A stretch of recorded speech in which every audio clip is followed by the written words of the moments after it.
Well done. For those of us who are joining via Zoom, the meeting is being live streamed on YouTube. Well done. Okay, I think I'm hearing my voice back. For those of us who are joining via Zoom, the meeting is being live streamed on YouTube. Well done. Apologies for that, please. The voice from the YouTube listener was coming back in. They are getting that sorted out. Our guest today is Dele Farotimi, and quite a number of us, we quite know Dele Farotimi, how passionate he is about Nigeria, and is always ready to speak on Nigerian issues. I'll just say his message. He has sent a message in.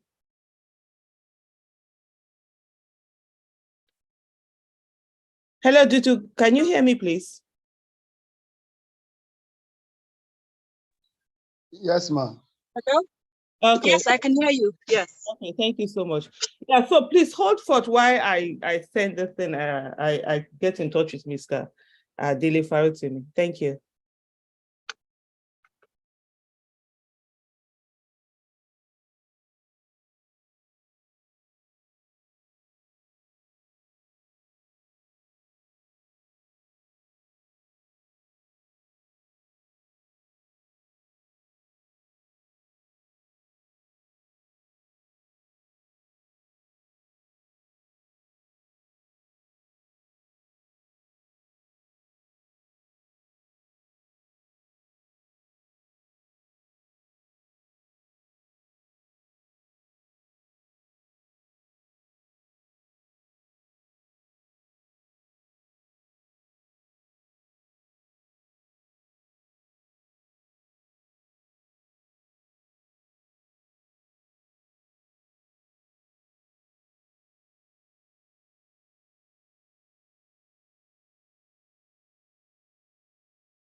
Hello, everyone. So Mr. Dele Farotimi will be joining us shortly.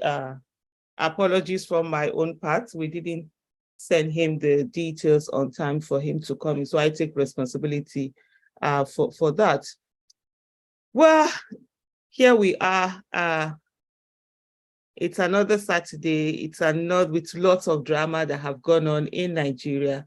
And for everyone who is a Nigerian, it's so tiring, some of the things that you constantly see. And sometimes you wonder whether is there any way that Nigerians as citizens, ordinary citizens, can win? You're minding your own business as a Nigerian, and then all sorts of things are being thrown at you from every angle, and it's both on the national level and also on the international level, and it sometimes can be so overwhelming for you as a citizen. But one of the things that we must always constantly recognize and realize is the fact that there are only a few minority who aren't doing the right thing that we're supposed to do. Majority of citizens are doing the right thing that's supposed to be done. What normally happens is the fact that the few minority ones are always the vocal ones. They're the ones who are seen everywhere. They're the ones who are speaking. They're the ones who are doing so much. And that's sort of like, it seems as if, oh, it's all bad things that are happening in Nigeria. We've seen the issue of the Ekweremadus, we've seen the issue of Sheikh Tinubu, and we've seen the issue of, the Tinubu's company, all sorts of, allegations of corruption and stuff like that. It becomes so overwhelming. But as citizens, let's never forget the fact that this country belongs to every one of us, and we must continue to do the needful. We must continue to believe in Nigeria and fight for Nigeria and take it off the clutches of a few Nigerians who have decided to hold the country in ransom. And so we are not giving up on that, and we continue to do that. As we look up into the fact that the tribunal hearings are going to start on Monday, Monday the 8th, I believe. And one of the things that citizens must also be focused on is to focus on just on the judiciary. Don't allow yourself to be distracted by any kind, whatever, however kind of a thing. There is this thing that a lot of people do. There are also the naysayers who constantly come out to tell you that, oh, the judiciary, you people are just wasting your time. The judiciary has never done this thing, blah, blah, blah, blah, blah. That's not our business. Our business is to ensure that the judiciary does the things that it's supposed to be done. Let you know that the eye of the nation and also the eye of the world, they are all on the judiciary, and they will make sure that the right thing is done. That's what is supposed to be. It's not our business to be trusting or not trusting the judiciary. We are not going into a love affair. It's our business to ensure that justice is served by that judiciary. And those are the things that we should all focus on. And so that's very important for us all to do. So those are the things that we'll focus on. As we bring in Mr. Dele Farotimi, we're going to have a discussion on May 29th, what it is. We've seen your preparation are ongoing to hand over power from APC president to APC president-elect, and a lot of people have been asking questions and all of that. Those are the things that we're going to be discussing today with Mr. Dele Farotimi as soon as he comes online. Thank you so much, everyone.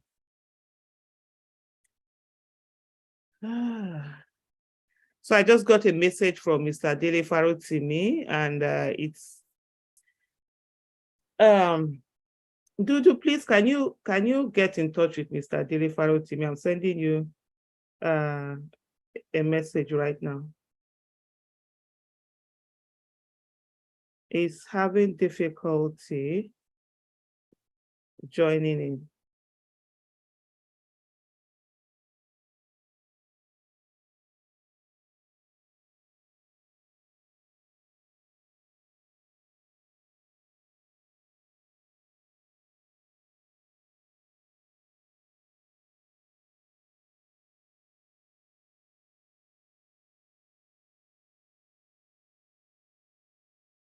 Dudu Bakam.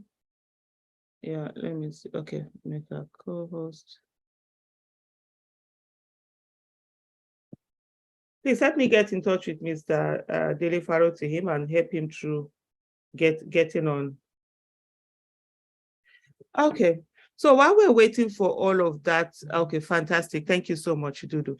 While we're waiting for all of that to be sorted out, is there anyone who would like to say something, or is there any, before we have our guest coming here, please just kindly raise your hand and let's just hear from you.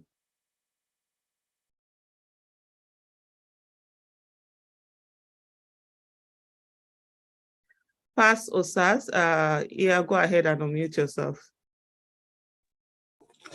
Okay, thank you, Mrs. Aisha. Thank you, everybody. Are you able to put on your video so that we'll have you spotlighted? Oh, I'm currently at work. Okay, no problem. Then go ahead. Okay. It's okay, go ahead. Yeah, I'm calling from the United States. So I really appreciate everybody and all the concerns Nigerians around the whole world, because what's currently happening in Nigeria is a very tough issue, and it's not giving Nigeria a very good image outside of Nigeria and within Nigeria. And then regards to the swearing in of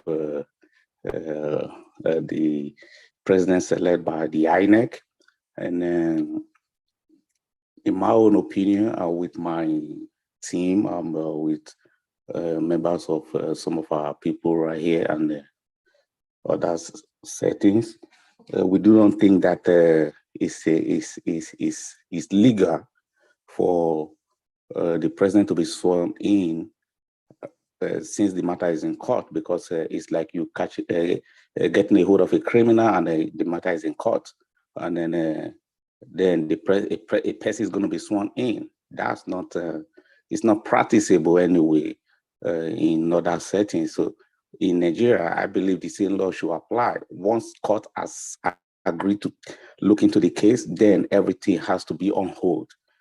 is completely different from when a court, for example, you take a matter to court and court just decide and trash it out, say, oh, we don't want to take this matter, or we don't want to take this issue. But once court agree to take that matter, everything else has to be on hold because court has not decided. Court really do need to decide right now. And then you can't swear in someone when and they are still in court. So I don't know why in Nigeria case it has to be different, because it's the same law that should apply.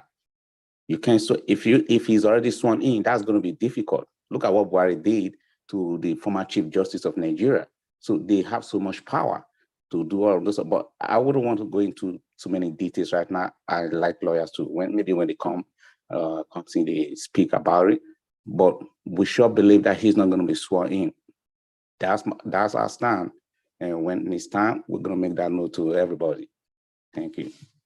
Thank you so much, Pastor Osas, for that. I think one of the things also we need to understand is that we don't just have the presidential election, we have all election, and there are hundreds of cases in court. So otherwise we're saying that, oh, nobody is going to be sworn in if as soon as there's a case in the court. That hasn't been, that's not part of the law. So part of the things, that's why we always we need to focus our eyes on the legislative arm of government.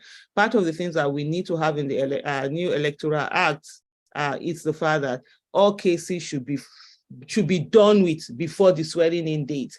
But we can't say that because there's a case in court, then there won't be any swearing in. There will be. What will stop the swearing in is that if the sitting starts and then there's a ruling that says, okay, it's not eligible to, because we had that case, I think, in the case of Bayelsa, where he was even actually practicing, I think a day, 24 hours to the swearing in when the whole process was stopped. Otherwise, like what we're saying is that all the senators will not be sworn in, all the governors, everyone that have case caught in case will not be sworn. But I'll move over to Peter. Peter, go ahead, please, and unmute yourself.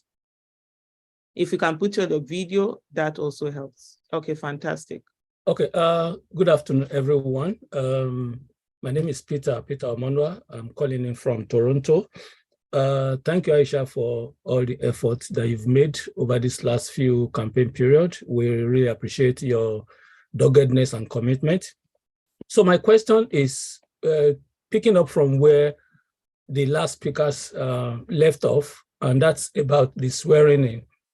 Most of us have been actually concerned about the complications that will come for the judiciary if the selected president is sworn in, Tinubu is sworn in, whether the judiciary will still have its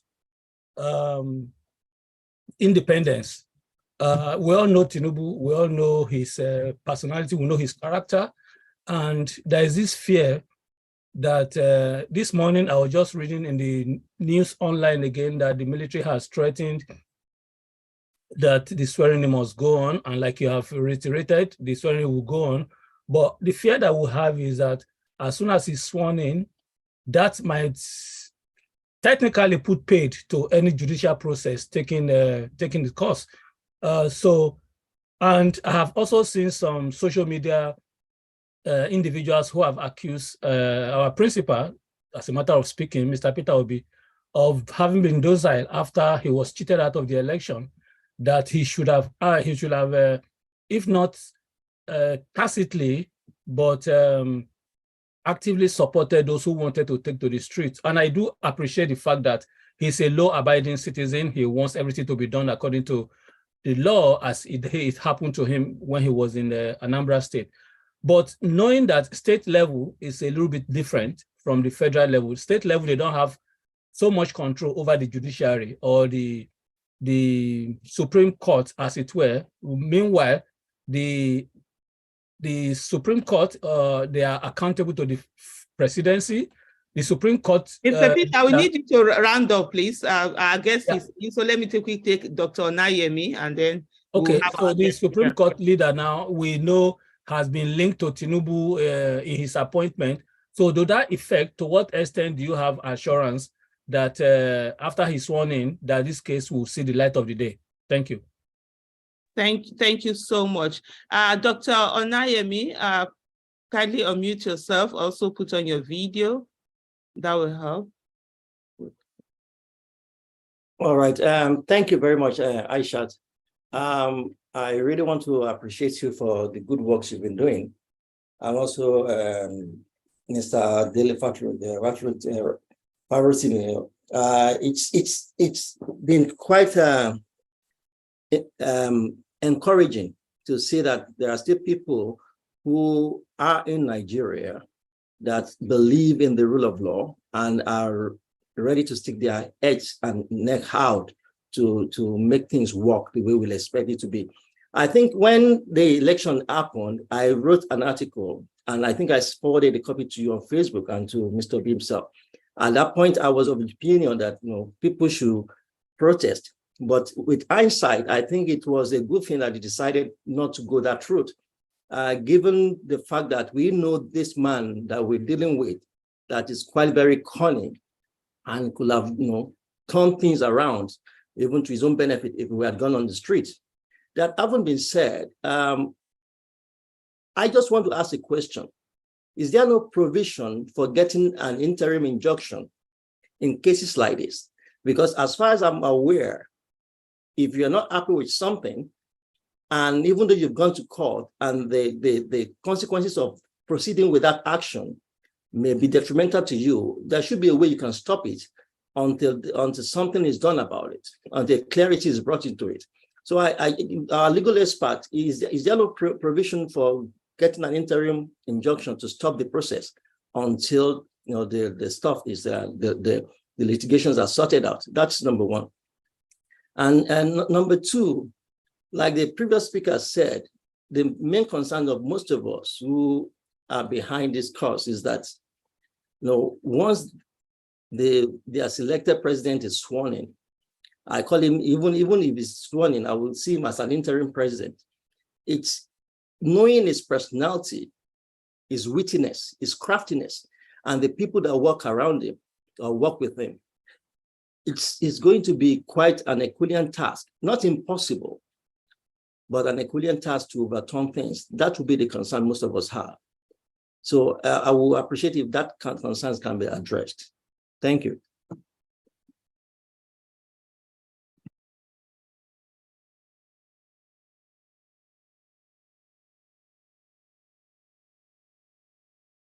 Thank you so much for that. Still trying to work out a bit of the technicality that we're having. I'm trying to. Dele Farotimi is already online, so I'm trying to get him, but I can't say the name. I don't know what name he's using to come in. Hello. Oh my goodness. I'm still trying to, so apologies, please. We're having a bit of technical issues here, but we'll get it sorted. That's for sure. We'll get it sorted. I will come back on. Is it coming in as a Zoom user or something? No, it's coming. Yeah, it's coming in as a Zoom user. Yeah. It's because he's speaking here. It's not, but that's an interesting question, because sometimes you see the link. Some people go. Aisha, that's him as the Zoom user, I think. Hello. Okay, the one that says Zoom user. Okay, yes, okay, fantastic. Okay, yes, that's him. I've seen it. Yes. Okay, yeah. We'll see.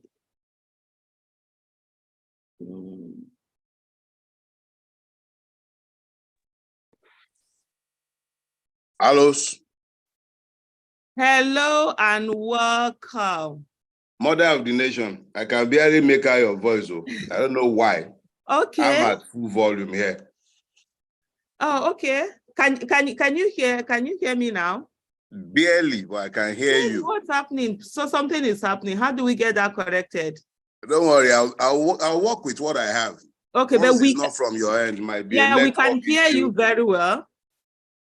I can hear you, but faintly. Oh wow! Although, let me try and see. Maybe somewhere. Or maybe do you? Okay, what will happen? Can you go out and come back again? I found the problem. I think I interrupted. I found the problem. Yes, go out. I found the problem. Okay. No. I found the problem. I sorted it out. Oh, fantastic! My very own brother. Well done. Let me How you doing? Long I time. did fine, no, long time. How is everything? Ah. Sorry for bringing you out and, you know, all the stress I'll put you to. It's always a pleasure. It's a pleasure, sis. It's a Well pleasure. done. Well done. Thank you. So we all have been waiting for you. There are quite a number of people on YouTube who are listening. So let me go back. Dudu, can you hear me, please? Yes, I can. Please, can you help us do the reading of the what they call that team, myself?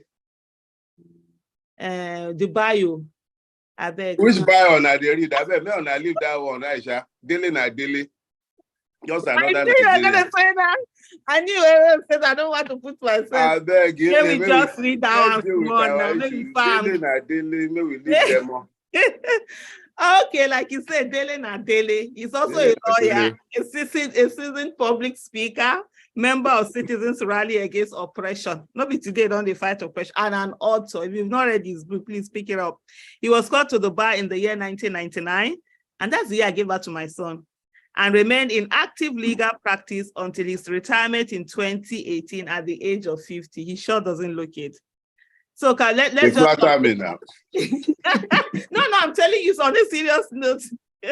Na Nigerian wahala. I bet you don't look it. So you look great. Thank you so much. It's such a pleasure having you here. And there are some of the questions that have been coming out. A lot of people are sort of like worried. And Nigerians are really worried with the fact. Why are they worried? That if there is swearing in on May 29th, and that it is the person sworn in, the president-elect we have right now, we use that to his advantage. So that's part of the worries. Let me allow you to take that on from there. Aisha. Yeah. I have been blessed to have lived the better part of 55 years, and I'm Nigerian. And I have never been more hopeful about the liberation of Nigeria than I am at this moment in my life. I left Nigeria about 5 weeks ago, precisely because I didn't want to be dealing with these small talks about what might happen or not happen. There's clarity. Everything evil about Nigeria has coalesced into the person of one man. Everything that we have ever complained about Nigeria, everything came together on the 25th of February and produced the president-elect. You know, when you are cooking jollof rice, every one of his ingredients is at the base of the pot. So we say bottom pot. That's where his sweet pass. If you have ever stood for evil in Nigeria, it is embedded in the person named Tinubu. In any way, shape, or form that you have ever stood against evil in Nigeria, it is in his person. So Tinubu for me is a blessing. It clarifies the issues. If you can find accommodation for Tinubu, you're evil. It's simple. It's that simple. It's not about, because it's clear to anyone with half a brain that no election was won by Bola Ahmed Tinubu. He lost woefully. But producing him as the president-elect is the crystallization of Nigerian impunity, the madness of Nigeria. Everything that is wrong about Nigeria came together to produce this evil. So those who have any conscience in that country must of necessity forget the idiocy that has allowed them to subjectivize the truth to the point where they find reason not to support the truth. You cannot claim that it's not about the person of Gregory Peter Obi. It has nothing to do with his person. This is about principle. If there are still persons who are hiding behind their disagreements with his person, their objections to style, and they can find reason not to stand up for what they know to be the truth, Shame on them. History will not remember Peter Obi's tribe. It wouldn't remember his religion. What it would most remember is the fact that all the aggrieved in Nigeria, the disadvantaged, the disinherited, those who have for long been pained by the way Nigeria has been, they came together, they found common purpose around one man as the arrowhead, not as the issue. It was just, Peter Obi is merely the arrowhead of a movement. That's all he is. We all came together for our various reasons, and we found common purpose in the issues that the man raised. Some of us raised those issues. Aisha, you raised some. I raised some. Other people raised some. But we all found common purposes, even where we had disagreements. That's politics. We chose what was offered as an electoral process. We staked our reputations behind a faith that the electoral process would be worthy of support.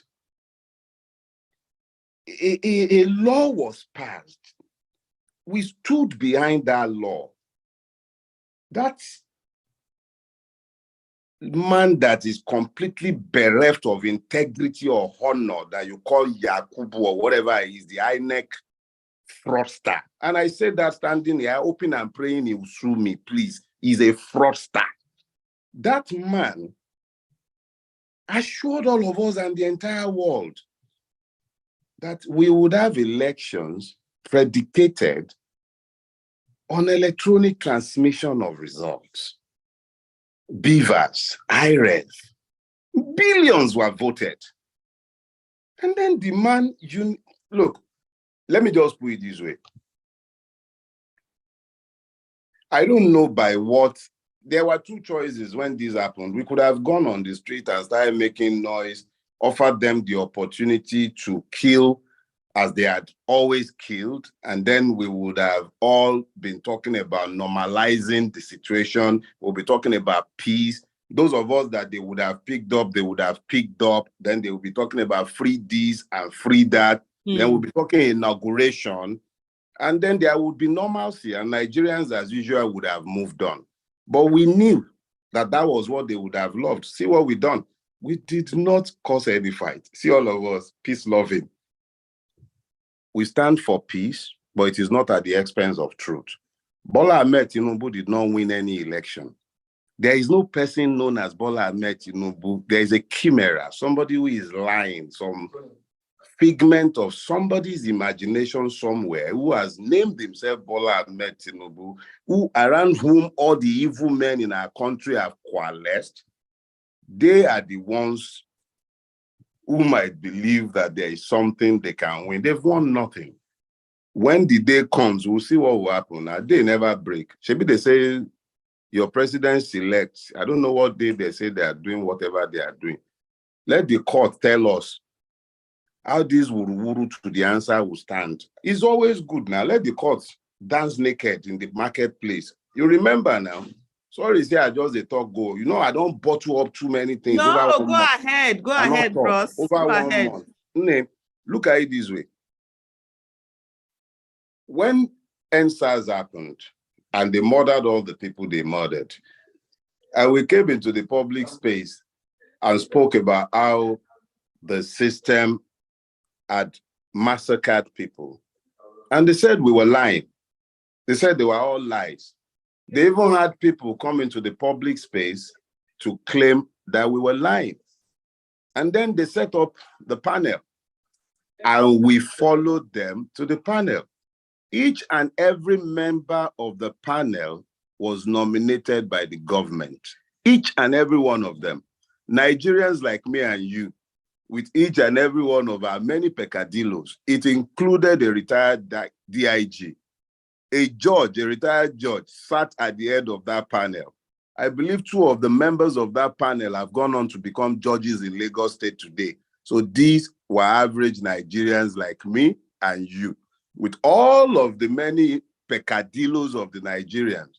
But they sat together and they came to a unanimous decision because evidence that were placed in the public domain and before the courts were way too weighty to be discounted.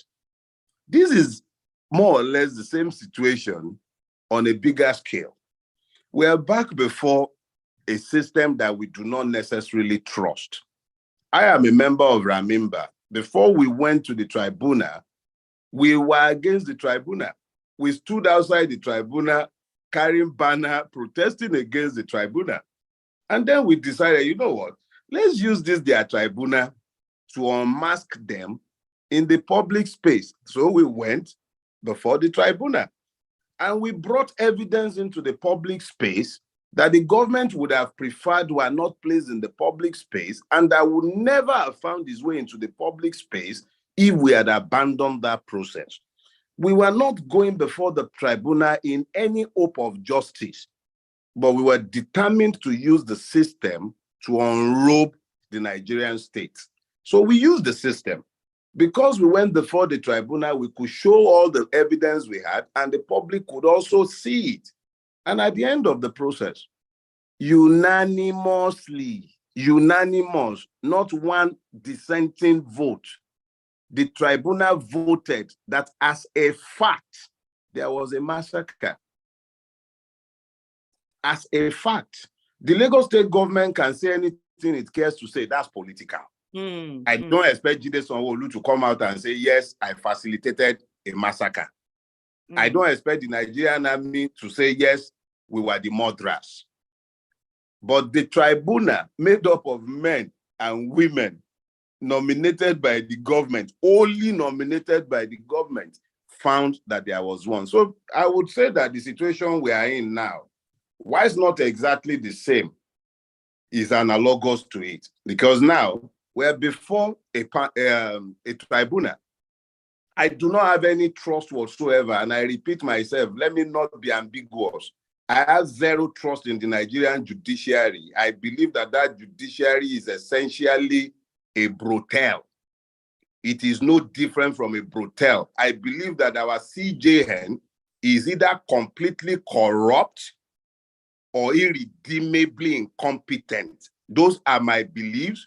I have said this before, over a year ago, before Peter Obi or his election came to be, before anybody would start talking about the politicization of my comment. It has nothing to do with Peter Obi's comments. If anybody has the time, let them go to my Arise interview in June last year, when he was appointed the acting CJN. I was categorical in remarking that the man is either incredibly incompetent or unbelievably corrupt. And I stated the basis of my belief. So let's be clear. I am not saying what I am saying out of any faith in the judiciary. And I'm not suggesting that we are going before the judiciary in the hope that the judiciary might present anything other than what it has always done. After all, the same judiciary produced the ruling in Machina. The same judiciary produced his ridiculous ruling in the case of Akpabio. The same judiciary produced the horrible ruling that we saw in Imo State. So I'm not sitting down here selling anybody any pipe dreams of a judiciary that is either incorruptible or that produces justice. But that process serves to educate our people about what we are up against. There is a clear line that has been drawn. This is a battle between good and evil. It is a battle between whether Nigeria is going to go into the future or whether it is locked into a cycle of self-destruction. Because I cannot for the life of me understand how any country that is desirous of going into the future can be yoked to the career criminal that they have produced as president-elect against the expressed will of the people. If he had won an election, that would be different. If he had won an election, it would simply mean that is the ugliness and beauty of democracy. We would have had to accept it. But Bola Ahmed Tinubu, whatever his true name might be, did not win any election. he is attempting to steal one. And it is the duty of everybody who has a conscience and who is truly, truly desirous of a Nigeria worthy of being bequeathed to our children. We have a duty to oppose this. My very own brother, you know, I could listen to you for ages and just not even say anything because I'm just nodding. I'm like, you're speaking my mind. You know, you're just speaking. You know, I've been quiet for a while. So yes, yes. Even when I asked you to do this, you say you did give your reasons why and I'm so glad that you are here, because it's like when you keep saying the same thing again to people, they're coming, they begin to feel, oh, okay, what's this person trying to say? But hearing you also reinforce that, I hope a lot of people will see more of that. Like you rightly said, protest was not the way to go. Protest was what they had already planned and were waiting for what to do with. And they would have brought in everything. First of all, bring in violence, just like they did NSAS. They'll be the one perpetuating the violence. But then they'll say it's off. Yes. And then when they do that, the state will now have legitimacy to bring in arms to protect the state, to bring in the security agents, and they will kill people. And after that, people will be saying, since people have died so many times, so say this, let's leave that one. Let's just continue with governance. That's what they were all planned for. And the fact that people did not do that rattled them. That's one thing I always continuously want people to understand. That rattled them. That's why we are fascists. And there are all sorts of names, and you know. Yeah, look, Aisha, the true idiot is the person who does not learn from history. That's the true idiot. I am blessed to have lived a full cycle. I've been here before. I was here in 1993. That's where we're back in 1993. In the immediate aftermath of the election, I remember making this point. But a lot of people didn't hear me because they were emotional, and also because a lot of us have learned to subjectify the truth. Because it is Mr. A, it is no longer true. But when it is Mr. B, it becomes true. I have seen some of my dear friends who have celebrated the electoral theft by Tinubu, not necessarily because they love Tinubu, but because they have taught themselves to hate Peter Obi, and they imagine that it is Peter Obi's loss. They conveniently ignore the fact that it is our collective loss. If Peter Obi becomes the standard by which you tell the truth, if his involvement shades the truth for you, if it makes the truth less true, then you should look at yourself, not at the man.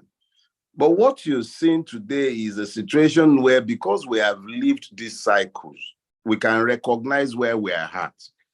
In 1993, by this time, they had turned Abiola's mandate into a Yoruba mandate. They had begun the process. And that was exactly what Tinubu and his cohorts have attempted to do.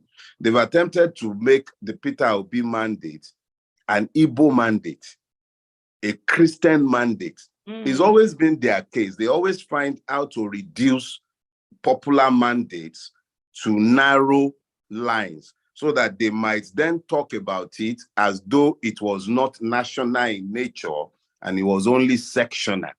So that's what they've labored very hard to do with Peter Obi. The most obvious of the lies was to have attempted to target an Igbo mandate, conveniently forgetting that the same man won.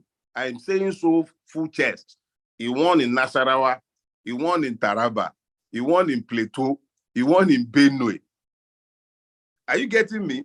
He won significant votes in places where they would once upon a time have merely said the North voted this way, or the North this, the North that. subsuming human beings behind ethnic tags. But for once, Nigerians came together as one, and as they did in 1993, they are attempting to do now, divide the people along lines so that they might legitimize what they have stolen. But unfortunately for them, and fortunately for us, we had seen it before. It's not going to work this time around. We are not playing that ethnic game, and it's not about religion. They wanted it to be about religion from day one. Muslim ticket. The same people who wanted everything to be about religion are the ones turning around accusing others of religiosity. The same people who wanted it to be about ethnicity are the same ones turning around, branding it an ethnic. So when you've seen these cycles, you would understand very quickly that in reality, Peter Obi is Abiola in this cycle. Tinubu is Abacha. And that's dotted in Aso Rock that you call Buhari. That's Babangida, lame duck, complicit in evil, incapable of delivering on the promises of a nation. That's what you are saying. So we've seen this cycle before. We will not tire of telling the truth. If it means going into another cycle as we did in 93, we will. But the one thing that is clear, Nigeria cannot call itself a democracy and enthrone an electoral criminal as its president. It's not possible. This judicial system would have to decide whether it is truly the last hope of the poor man or whether it is part and parcel of the evil that Nigeria has been governed by for decades. It didn't begin with Buhari. It's always been there. But this is the most brazen it has ever been. And it will be entirely up to us to reject this or embrace it. You can count on me to reject this. This is not happening. It's not happening with my consent. It's not going to happen. It won't happen. If I'm the only person standing saying it won't happen, so be it. At least history will record there was an insane one amongst them. Yes, there was an insane one. It's better to be insane than to believe in corruption and feel that one is hopeless and continue. Me and I know they call waiting they do us corruption. Our case not be corruption. Me and I know they call and corruption. What do we go call them? What do we go call them? You are either going to, and I'm serious about this. When you can only speak in terms of corruption when there are cause and effect, when there are consequences to the deed that you are calling corrupt. Okay. When there are consequences, then that's corruption, because if the person is caught, something will happen to them. But I will remind you that the man that is your president-elect is a career criminal. So if that was a country where consequences happen, be in jail. You will not have a career criminal stealing the presidency, having corrupted every institution because they were already corrupted. So it merely facilitates. See, our case is not corruption. It is the reign of impunity. Impunity. If Ekweremadu had done what he did in Nigeria, what would have happened to him? They'll be abusing the people that are even asking for justice for the... Some people are already abusing those who think that Ekweremadu is deserving of his punishment. Yeah, and it's not just the government, it's the people themselves. So don't call it corruption. Our case is that we've become perverse, completely perverse. Once there is no purpose to genius, it becomes perverse. That's what we've become, perverse. Impunity governs us. Perversion have become our way. It is now that we need to decide whether it's full-blown or whether it's reversible.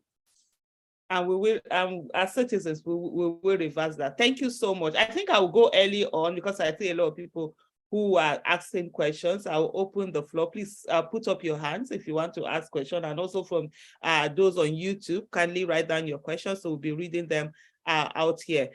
Before we take on those questions, it's to say there's something that you said, and before you had come on, I had said a little bit of that, which is on the issue of trust, because a lot of people are saying, do you trust the judiciary? Do we? Our business is not to trust the judiciary. It's not, I say it's not a love affair. I'm not in the business of it. I'm not looking for somebody I want to be romantically inclined with, so I'm looking to trust whether. No, our business is to force them to do the right thing, overwhelm them with the evidence that they cannot look away from. Because if you don't participate in the process, because I see a lot of people who feel, oh, why are we even participating in this process? If you don't participate in the process, you legalize the criminality that they always do. And that's what they did with the election. They pushed a lot of people away from politics, from participating in the electoral process. We say, oh, there's nothing that will come out of there. And then it's very easy for them. If citizens had not participated in the 2023 election, this guy would have just walked in with the few people that they are able to buy their votes, and they say they won. But when citizens decided to participate, what happened? They are now running helter-skelter, they stealing and not stealing very well. So they didn't even have the time to be able to cover their tracks. They stole and they left the whole track. That's why you see there's gloom in the nation. Even the people who have been said to have won, they have been selected, they are not even celebrating, because they know say they left a lot of evidence behind that. So for us, put that, our business is not entrusting the judiciary. Our business is forcing the judiciary to do the needful, to actually emancipate itself. This is the time the people are now focused on the judiciary, because normally during election petition, we don't care. There is politicians that just do their thing. This time, Nigerians are caring, because that person that spent time at the polling unit, whose result was changed, and they go to IREF, they saw what they counted is different from what is on the IREF. They are also the part of those that are the election petition is all about. So please, please, please, for those of us who still have that notion that, oh, because the judiciary has been this way before, let's not, we shouldn't be going that way.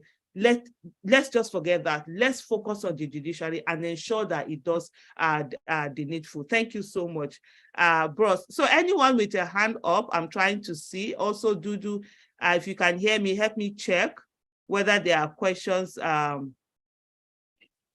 Okay, I'm trying to. Okay, one man says, yeah, so that's it. I can't see hands up. If you want to speak, kindly put up your hands. If you don't put up your hands, I wouldn't know who to call in. I'm seeing a hand from Lawrence. Okay, Lawrence, unmute yourself and go on, please. And normally, like we have it on this program, let me explain to the messages I see here. We normally allow the guest speak for have an interaction for like an hour, then we open it up to those questions coming in. But right now, everybody wants to get you. So Lawrence, you're first. Go ahead, please. Hi, I just wanted to thank both of you and thank the honorable, distinguished lawyer. Dele name. Just call her Dele. Dele, I just love the fact that you are speaking again. I love people who speak fact, not emotion. And I love everything you laid down today. And that's the way, and the joy that comes to me is the fact that you say you are hopeful, because it's all about hope. The thing I want to ask you, the strategy that I have in my head is that we know the people who are going to be in the panel. Is it okay for us to be able to publish their names, their faces, who they are, so that Nigerian people, those who might not be watching, they will follow suit? Because this is as we say in America, Super Bowl. This is the final. There is no tomorrow unless we go to another election. So whatever tactics we can use now to pressure them to the highest maximum of pressure, to show those judges that we are after them if they don't do right. Is it okay? Let me quickly say this. The judicial oath taken by any public officer who is to sit in judgment over fellow men is sufficient basis for any man of honor or woman of honor to be pressured into doing the right thing. I concede that that has not always been the case in Nigeria. And in fact, in over 90% of our cases, what you find is that the judex is unfortunately hopelessly compromised. However, it is not for anyone to say what the panel may or may not do. That is left for them, their consciences, and to God. I don't need any justice to tell me what took place on the 25th of February. Or is it 18th of February? I'm now, I believe, 25th of February. It's 25th. Yeah, March is the 18th. I do not require any justice to tell me what transpired. Not only was I a participant, I was also in a war room looking at the figures as they were coming in from all over the country. So I know what transpired. So it is up to the justices to decide whether they want to be on the path of truth or in the service of evil. That is completely up to them. That is one. Second thing is that as it relates to publishing the names of judicial officers, their names are already in the public space. It is up to the Nigerian media or individuals who might be interested in their biographies to research them. They are matters of public interest. These are persons who are going to, after all, be determining the fate of a country, if the truth be told. Yeah. The trajectory of Nigeria for the foreseeable future is going to be determined, fortunately or unfortunately, by this panel. Yes. So for me, I don't think anything is to be gained. In fact, we have to be very careful not to be seen as bullying the justices. However, their names are already in the public space. These are not matters. This is a matter of public interest, and it's entirely up to individuals to determine how much of their biodata they want to put in the public space. As long as they are not invading privacies, you cannot, if you're a justice of the court and you've been asked to sit on the presidential election tribunal, they already know that you're a public figure. So that's as far as that goes. But we must be careful to respect rules in relation to privacy. Publishing phone numbers, for instance, will not cut it. I also wouldn't think it's right to publish their home addresses or anything, but it is about data. Who is this man? What kind of person? Where did this school? Those are normal matter of public interest. So that's as far as that goes. Thank you so much for that. Joseph, you'll be coming on next. So get ready to unmute yourself. Joseph, go ahead and unmute yourself, please. Hi, Aisha and hello, Mr. Dele. So my name is Joseph. I'm joining in from Manchester, United Kingdom here. I'm also a lawyer, trained in Nigeria. Mine is more of a comment rather than a question. I think the whole mess we are in today is basically caused by INEC. Obviously, their own laws, their own regulations were not followed. And then number two, I think there's really need to look at the constitution, because I think one of the main issues we're trying to bring up is the fact that the president-elect will most likely be inaugurated by the 29th or 25th of May. I forgot the date. Actually, that thing is a misunderstanding of the Constitution. Yeah. It is actually not so. Under the Constitution, the reality is that if there are contestations in relation to the swearing in of this president, the incumbent would sit. I don't know, there are conflicting arguments in relation to this because it's never been tested. But I think the Constitution is actually fairly clear on the subject. The incumbent will sit until the resolution. That is, I will take my time to research the law, but I know that there are conflicting positions of law on this. It's not automatic that Tinubu or anyone else might be sworn in on the 29th.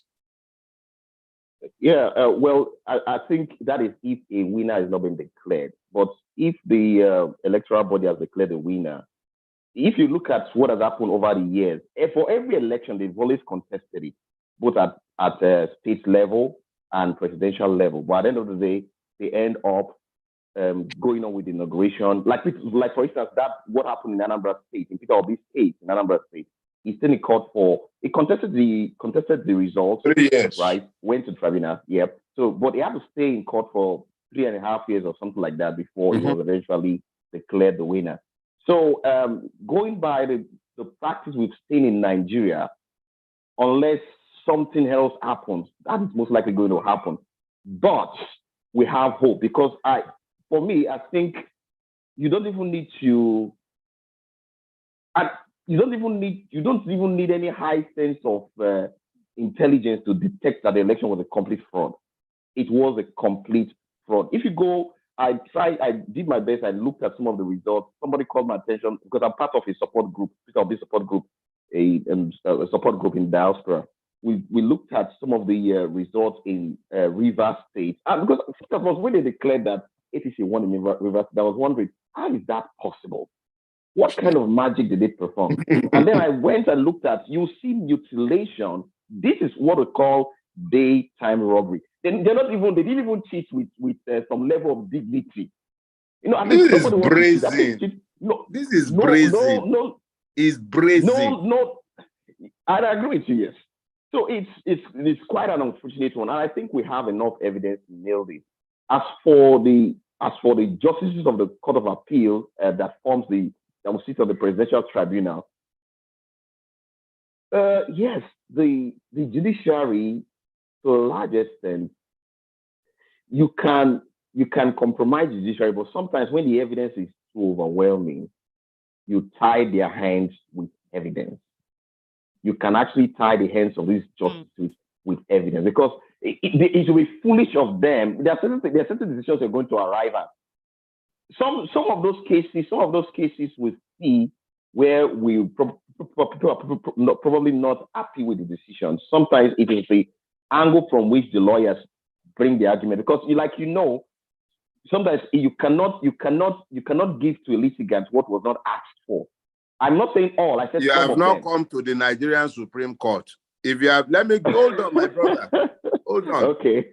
If you see me open my mouth and say to you that the sitting Chief Justice of Nigeria is either irredeemably corrupt or unbelievably incompetent, and I'm saying so with aplomb, full chest, and I know say there are no born any one of them to challenge what I am saying. It is because the evidence of what I am saying is right there in the record of the court itself. They can't ask me to bring the proof. The proof is in their own record. Ariwola is irredeemably corrupt or unbelievably incompetent. And I say so on the strength of the case of Gbadamosi Eletu versus Akinloye. Okay.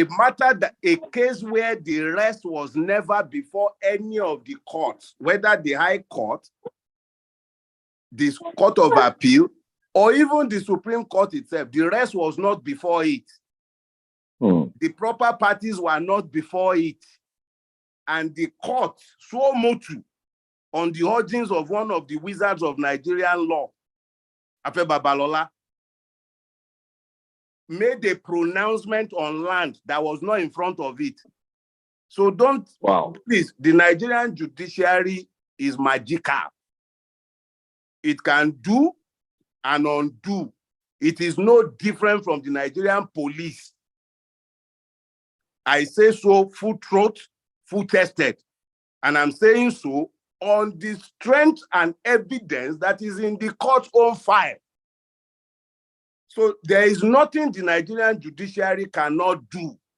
The CJN sat on the second panel of that same court, and he turned himself into a mathematician, cartographer, and surveyor. And he was dividing and subtracting without a survey ever placed before any of the lower courts. Wow. Yes, wow. I think I'll look for that case and read it. If you read, so the actual report, it will reflect what they want you to hear. Go and read the file. Thank you, Joseph. I think thank you so much for your contribution. And there's so many hands that are up here. So I'll move on to the next one. Before we go to hands, of course, there are questions from YouTube. Mr. Felix Deepo is asking, what is your take on live streaming? And is this something that the tribunal will grant? The request, is this something that the tribunal will grant? Frankly speaking, there is no precedence in Nigerian legal history. As far as I can remember, I'm not exactly an authority. You would have to ask the legal eagles, especially those still in practice. As far as I can recall, the only time any proceeding of the like was ever transmitted was the NSAS panel, and that was a quasi-judicial panel, and its own processes and rules were much more relaxed, and it was, well, so that was a different ball game. This is without prejudice to what I would have preferred, which would be to see the proceeding transmitted real time so that we can all watch. But I'm not hopeful that you'll see anything of the sort. It's just not in our legal history to do that. I would not consider it something the judges would have done or the justices would have done in denial of any right, because it's simply not something we've done before in our legal history, as far as I can tell. Okay. Thank you so much. Dr. Onayemi, go ahead and unmute yourself and give us your question. Please keep it as succinct as possible because we have quite a number of hands. Thank you. All right. Thanks very much, Aisha. Dele, thanks very much for coming on the program. Before you came in, I asked a question, and maybe I would love to repeat that question and make a brief comment as well. We are in a chartered territory. We know that we've seen this done at the state government level, but never at the national level, as you will see it is sworn in president. So it's an uncharted territory. And you yourself, as you have alluded to the fact that the judiciary are kind of irremediably corrupt. And if we don't have much confidence in them, then what are we doing before them? But let me ask you the question. Is there any room for getting an injunction, interim injunction from stopping the swearing within the law? That's question one. Is there any rule for that? Is there anything we can do maybe to get interlocutory injunction to stop this? You have said that. Oh, yeah, continue around us so that comments. And number two, what is the next way forward? Let's say things went the way we all had hoped for the worst. And against all overwhelming evidences, these justices came out, voted 3-2, and they will never tell you who voted for what. So we don't know who to address. So what is the way forward? Okay. Thank you. Number one, in speaking to the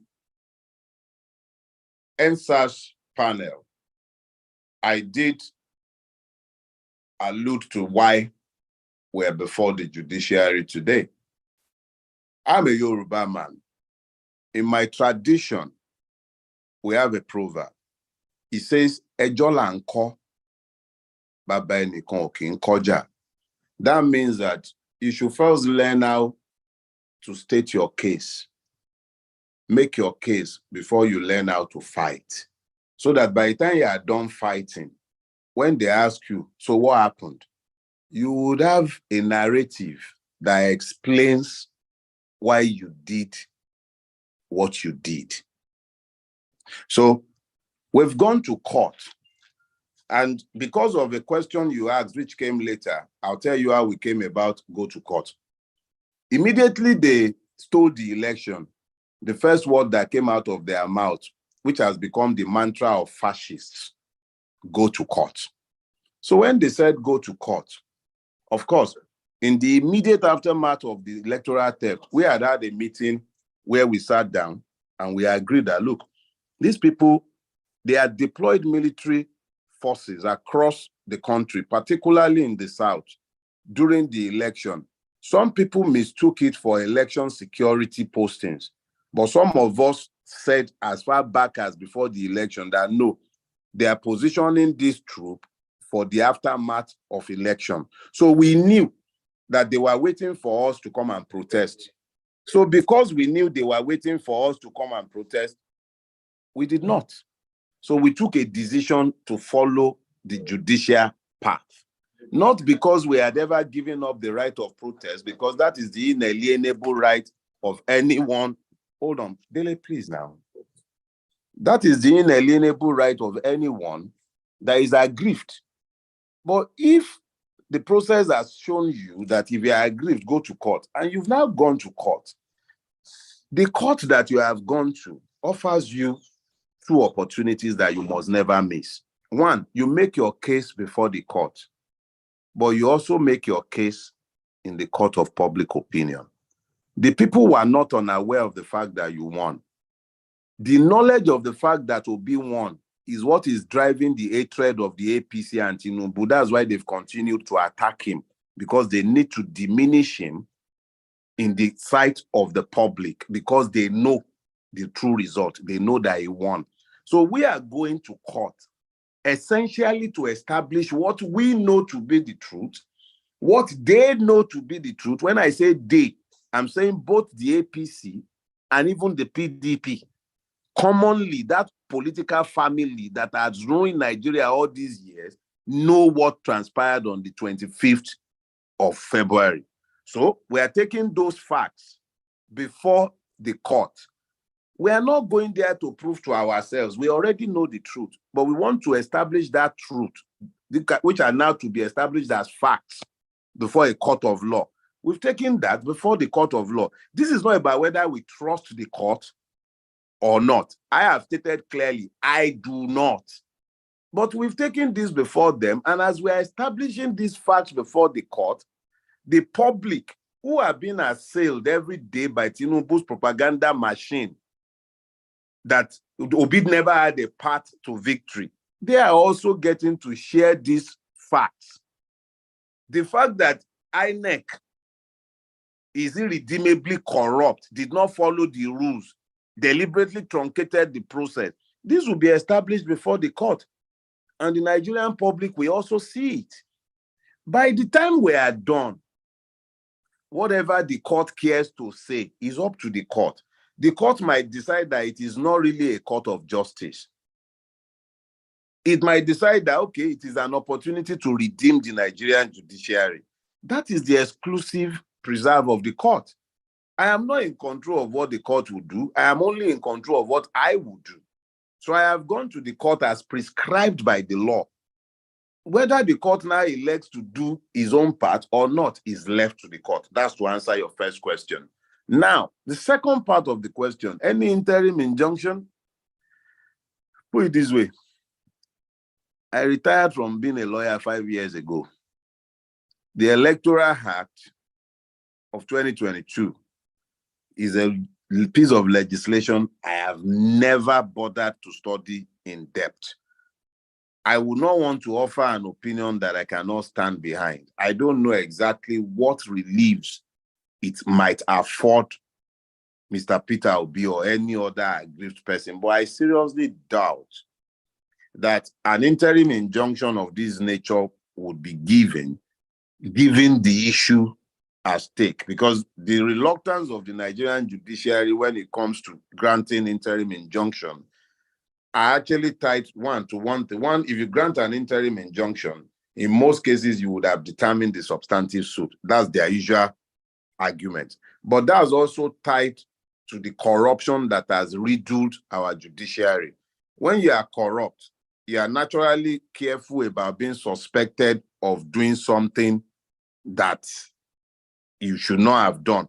So when you are meant to grant an interim injunction to prevent a harm being done, you hide behind the legalese of I would have determined the substantive suit. So let's just handle the substantive suit and then we take it at pace so that it be handled quickly. So that is as far as that is concerned. So in relation to those two, that is what I can tell you. I don't know what the provisions are, but I seriously doubt that it will be availed.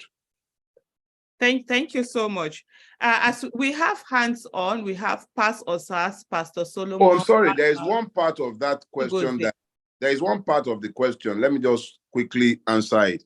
You kept asking, what would we do if the judiciary does as it usually wants to do, which is to do the exact opposite of what it ought to do?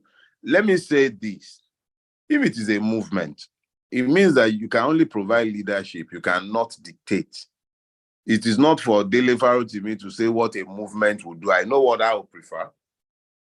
But when we come to that bridge, we'll cross it. We are not there yet. Let the judiciary do its job or fail to do it, and then we'll come to that bridge.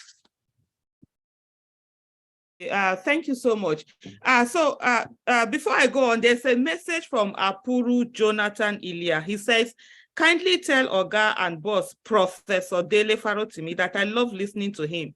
I'm currently in Aisha, but I constantly listen anytime I find him on screen or I search out his words on YouTube to listen to. So that's from Apuru Jonathan Ilya. I not be prof.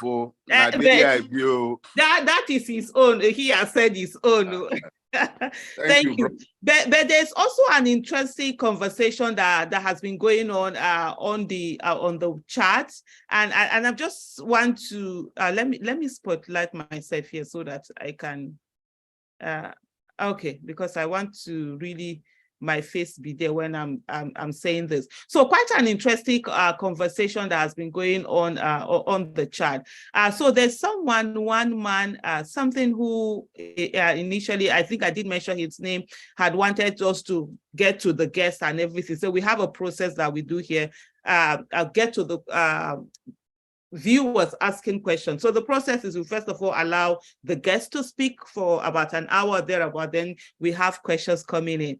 And so the interesting thing I want to point out here is where he said, he talks about the fact that he believes that Tinubu won the election, which is perfectly okay. It's his opinion that everyone has a right to.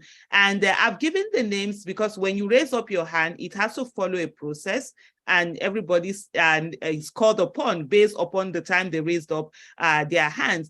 And what I find so interesting here is where he said, but it might not get to my turn before I have to leave. So this is the thing, because most people do not understand the importance of process, and they are always used to that way of corruptly trying to overtake a process or get it done in one way or the other. We have normalized it.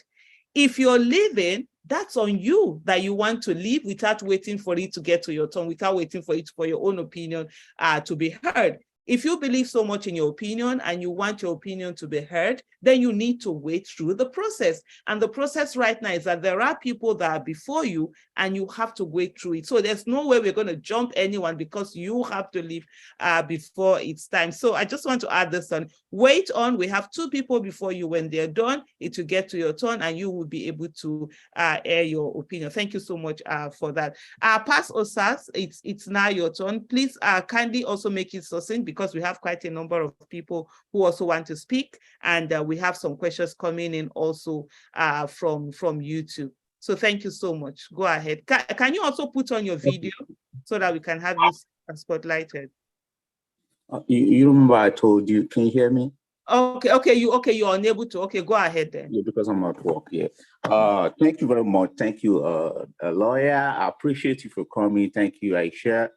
And, whenever I listen to the lawyer on Rise TV, I'm always looking forward to listen to him because he talks very smartly and intelligently. Then there's something I'd like to say here in regards to the election. You see, INEC shot itself on the foot. Number one, INEC said that the beavers or whatever was shut down somehow, that it was not functioning, and that the servers were shut down or the servers were not working. You see, yeah, can you get to the question or the point you need to make? Because there are quite a number of people, please. So that let's keep it succinct. Okay.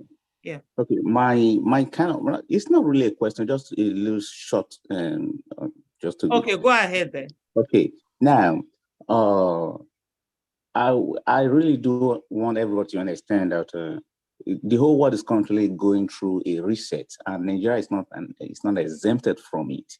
And this actually affords Nigerian people the opportunity to do things right, because every other country, they are going through their own problems and they're trying to solve it, and it's an opportunity for everybody, every country, to also solve their problems. So this happened if INEC has messed up and then they've destroyed the process and everything. Is an opportunity for the Nigeria people to kind of like reset their system, and then we go on. I'm not for Obi, I'm not for Peter, I'm not for, well, I'm just a concerned Nigerian who really want things to work for my country, for my people, and then because I'm a part of it, and I want everything to be all right. And then believe me, I think that I don't think there's going to be swearing in, and if that happens, and I'm talking as who I am, and if that happens, I know something may also happen, and then the Nigerian people should also be ready to take their country, because it's not just about Nigeria. If you look at the settings currently going around the whole world, so if you look closely, you understand that the whole country, the whole world is going through a reset, and this is an opportunity for the Nigerian people to also, reset their system. Failure to do that, then they'll live with it forever. But it's not going to happen. We're watching, and we're right here. God bless you. Thank you, the lawyer. Thank you, Aisha. I appreciate you for hosting this program, and every panelist. God bless you.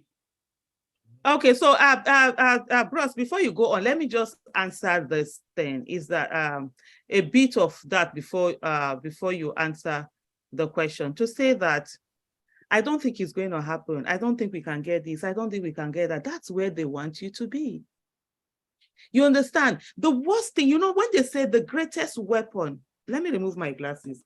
The greatest weapon of the oppressor is the mind of the oppressed. First of all, they want you to believe that you are hopeless, you can't do anything. When you get you to that stage, then they have the room to do whatever they need to do. When you spoke initially, that was where I talked about the fact I gave us an illustration with what happened during the election.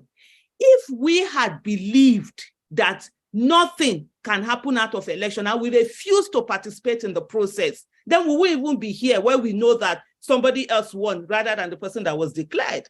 But because we said, okay, in spite of what they want us to believe, which was an illusion, they don't have that power. For years, we kept saying that Tinubu does not own Lagos. It's an illusion. What they do, they tell you that your votes don't count. Even when we say to people, if votes don't count, why are politicians buying votes? When they tell you your votes don't count, the people whose votes cannot be bought do not participate in the process. And so it now allows only the people whose wealth, their poverty has been weaponized, their illiteracy has been weaponized, religion has been weaponized and used against them. They are now the ones who participate, and they can easily be bought. You saw what happened. Even with all the rigging, a lot of rigging went on in Lagos State on February 25th, 2023. What they could do was to reduce the numbers of Peter Obi, shore up their numbers, get the 25% that they didn't even get in Lagos State, and be able to put it out there. So one thing we must never do is to give people the room and the illusion that they are more powerful than they really are. They aren't. And we must continue to follow the system. Whatever happens, as long as you do not stay on and follow the process, what then happens is that you automatically shut yourself out. And let's not forget, with 10 months participation in election, a lot of citizens that have never hitherto participated in the electoral process in Nigeria, participated in the last electoral process. Within 10 months, see the gains that were made, see the people that were brought in, see the number of people that have gotten into the National Assembly, state houses of assembly, and all of that. And so these are the things we must never forget. We must always remember the power that we have. If you can do this in 10 months, imagine what will happen when you do it in the next 4 years, in the next 10 years, in the next 20 years, in the next 5 decades. Then we will not have people who are corrupt continue to perpetuate themselves in office or perpetuate their stooges. When we do not participate, we already self-defeat ourselves. We cannot allow that to happen. I just needed to also hear, because a lot of people keep repeating this thing. I keep getting people emails, even messages say, oh, the fact that we did not protest on February 27th and 28th, we shot ourselves in the foot. We did not do anything. And quite frankly, sometimes these are people who are not even going to be on the streets. Somebody sent me an email. I think he lives in UK or Germany, and he's telling me how the fact that we did not go on the street, we lost it. I'm like, in my mind, I'm like, Oga, you there for UK or being a Europe. You know, we can't do the protest. They ask people, if you want to do something, be out there. And there are people who actually went out to protest. Nobody stopped anybody from doing that. But what we are saying on this, we have to be strategic. These are criminals. These are people who their life is a criminality. So you don't fight them by being emotional. You don't fight them by just jumping on the street. You fight them by strategy. And that's what we've been doing. And that's why even up till now, they're still afraid to celebrate their wins. Thank you so much. Bros, over to you. The gentleman really didn't ask any question, but there is something that has been thrown up by what you have said. I think I understand the basis of their, maybe should I call it despair? I understand the basis. And if you really think about it, they are thinking that we've exhausted our options as it relates to righting the wrong of the electoral theft. But what they don't understand is that, at least for someone like me, I see this as merely the beginning of a new stage. A stage ended on the 27th, I think, when that fraudulent Yakubu announced his result. That was a stage ending. Another stage was engaged when we went to court. Another stage would start. Now we are in court. Another stage will start when that ends. I think our people should learn to understand that there are processes to everything. Even protests have processes, but protests are useless in a place like Nigeria. You don't protest to the death. You lock yourself into your own cycle where you know that these are what you would do when the system might have done this.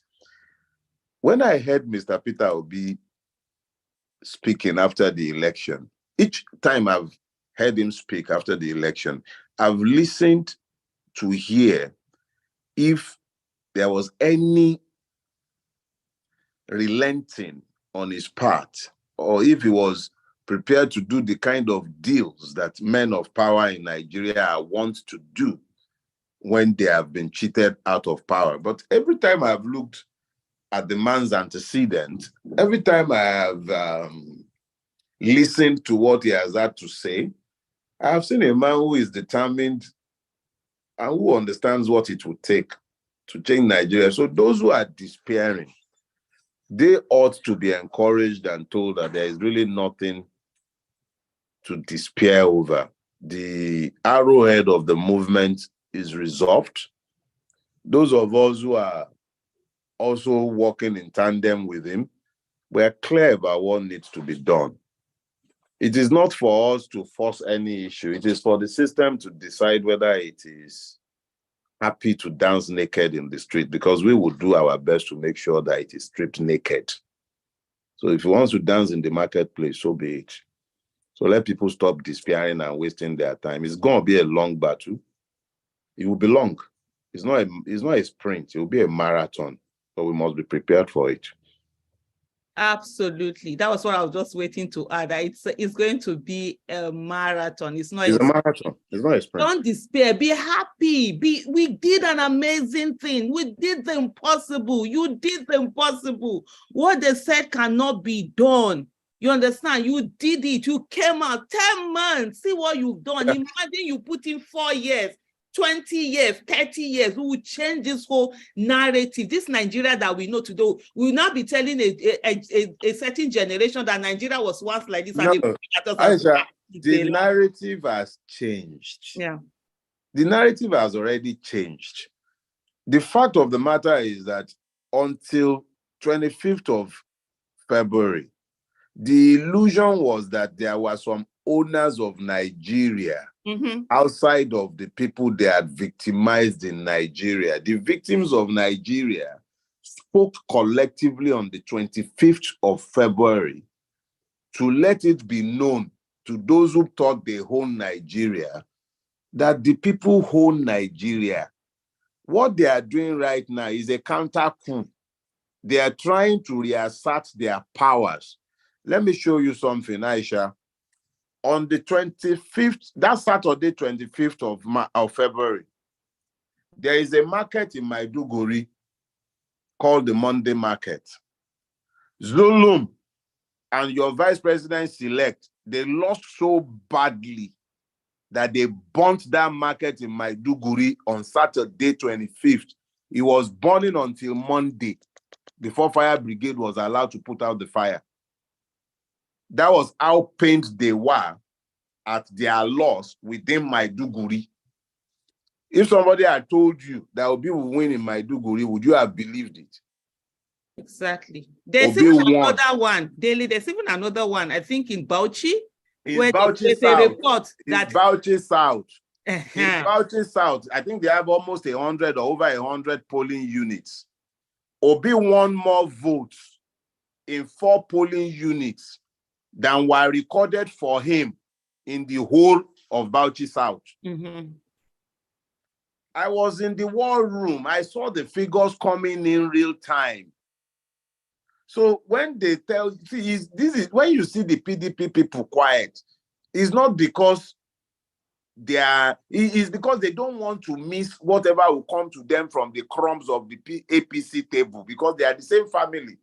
They won't fight Tinubu. We who genuinely were robbed, we are the ones fighting. They are one family. So if anybody is waiting for Atiku and the PDP to join, no, they won't. They are positioning themselves to be offered something. They are waiting to be offered seats at the table of impunity from where they have always ate. So let's be clear. This one is not a sprint.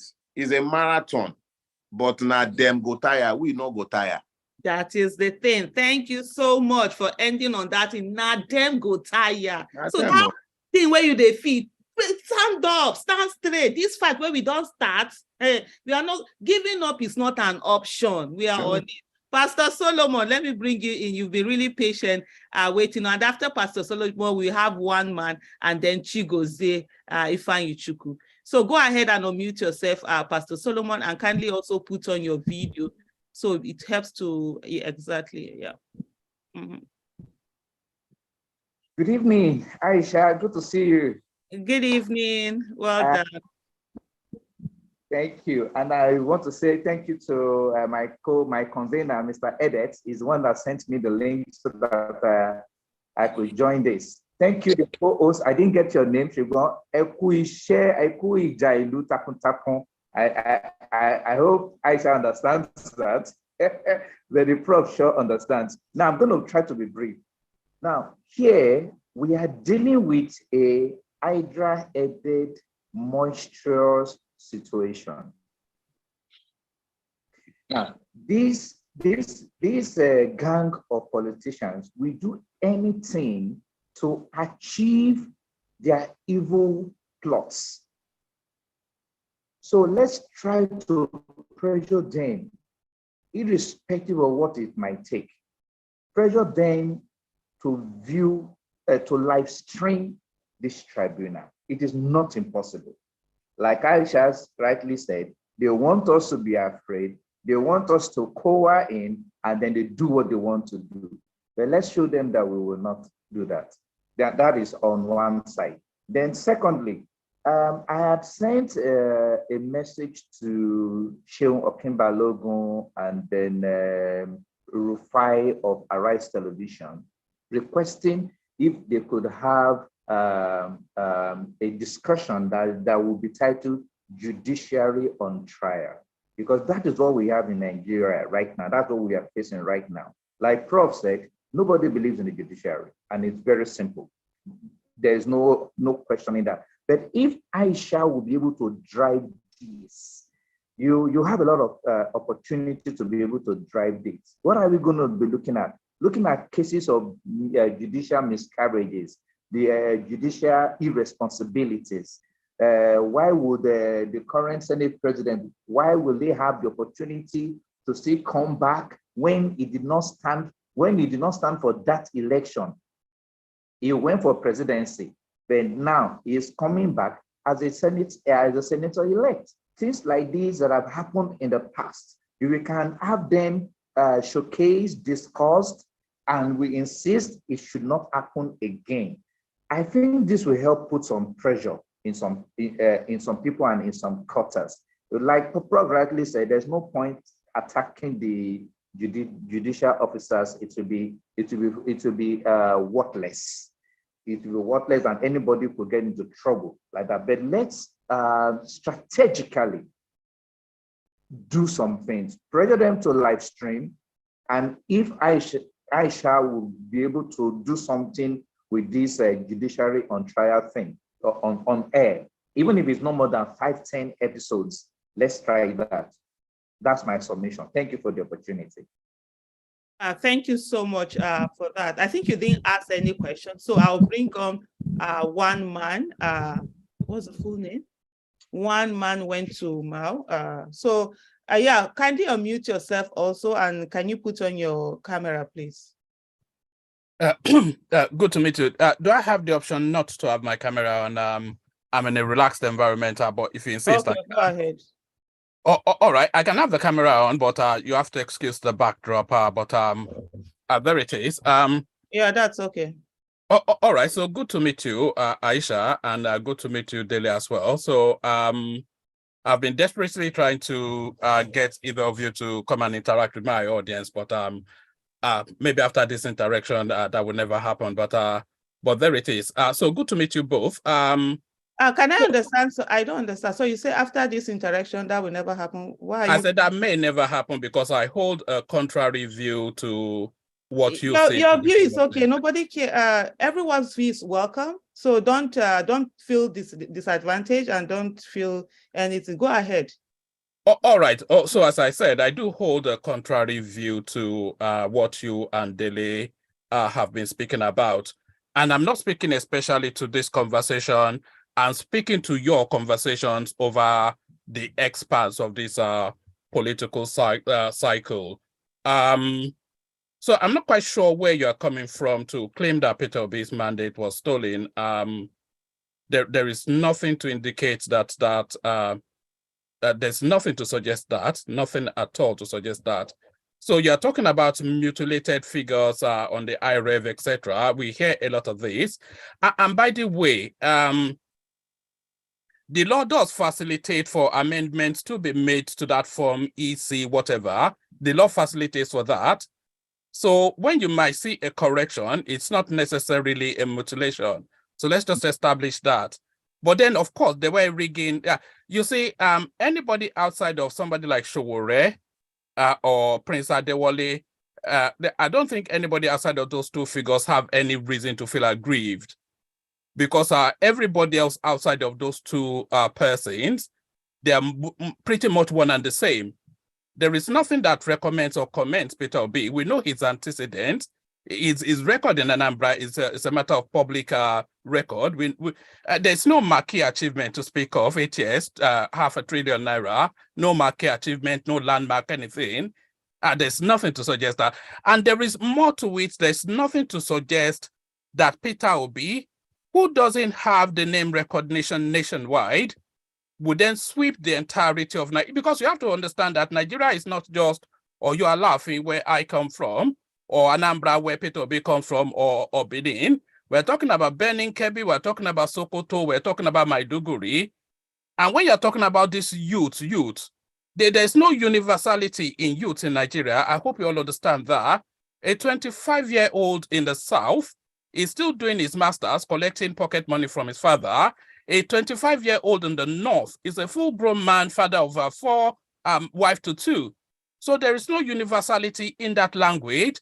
And there is no sense that Peter Obi outreached himself in this election. Actually, he is the winner of the election, but not the winner of the mandate. The reason why I'm saying that is he exceeded more than anybody's expectation in this cycle. And I especially have been impressed. And what Peter Obi has galvanized is an awakening of a certain sort of a dormant mindset within the Nigerian space, which we can energize for the future. So that's the one good thing to come out of this. But to stretch to the reach that Peter Obi won an election, I mean, and it's almost, I don't want to use the word irresponsible, but the language and tonality of it is something that I think maybe we should be somewhat guarded in how we deliver. I'm not sure if there's a question embedded in that in there somewhere, and it's not especially to this conversation that you're having at this moment, but it is what you, especially you, Aisha, and Dele, and subsequently your space continues to regurgitate, to energize, and not even to energize, but to charge up the space. I'm not sure if there's not an undercurrent of irresponsibility to what we hear sometimes. There's nothing to. Who voted for Peter Obi in Sokoto? Who voted for Peter Obi in Borno? Who voted for Peter Obi? You're laughing. Who voted for him anywhere? You know, and then suddenly he's won a mandate. How did that happen? What's the permutation? You derisively cast aside that people are saying, what's his pathway? What is his pathway to victory? What's the pathway? You know, all of these things, and then you just you chant to a populism. And by the way, the impressionable people that are, anyway, that's just, so I don't want to get carried away because my first time on your space, but I know you can. Go ahead. You can chuckle, or you like Dele, but these are serious matters. I hope you. One man went to hello. One man. I gave you the space to do what you want to do, to vent and let it out. So focus on yourself. No, bros, leave. You understand? So be okay with it and finish, or just round up, because we have other people who are. No. Whether he chuckles, he doesn't chuckle. He was off. He was even muted. That's none of your business. Your business should be put out your message, which I've given you the room to just put it out. So go ahead. Are you done? No. That's especially the space. Is the matter is in court and it will be adjudicated, and then the country will move on. The inauguration will take place. Tinubu will be sworn in. If the court overturns it, and then because we saw it with Hopus Odema, so there's all manners of magic tricks that are possible within the Nigerian judiciary space.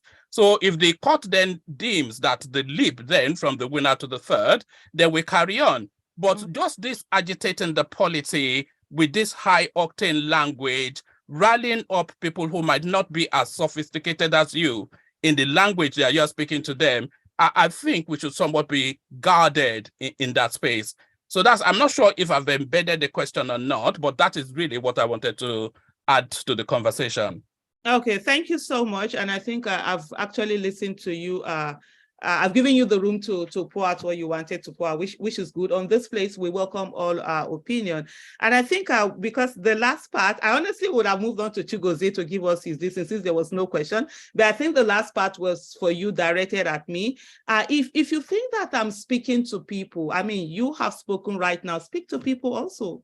I'm saying what the truth is. And if you believe that's not it, you have a room. Speak to people. So if I talk to them and tell them that indeed elections were won, and I'm so glad that you even yourself were going to say, oh, you didn't expect the numbers that you saw out there.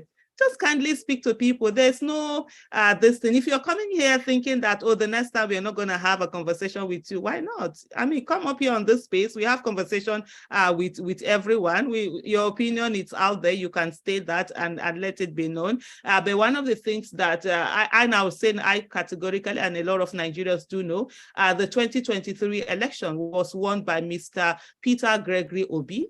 And the fact of mutilation, where you talk that correction, where numbers are being changed, that's not correction. That's outright, that's not correction. That's stealing mandate, and that's also a political coup. In as much as we want to accept certain things and say that, oh, it's okay, when you see a number that is 102 being changed to 21, that's outright stealing, and we should have the guts to be able to say the truth, even if we are beneficiary of the lies. And so it's been a pleasure having you. Thank you so much. I think I will move on to Chigozie.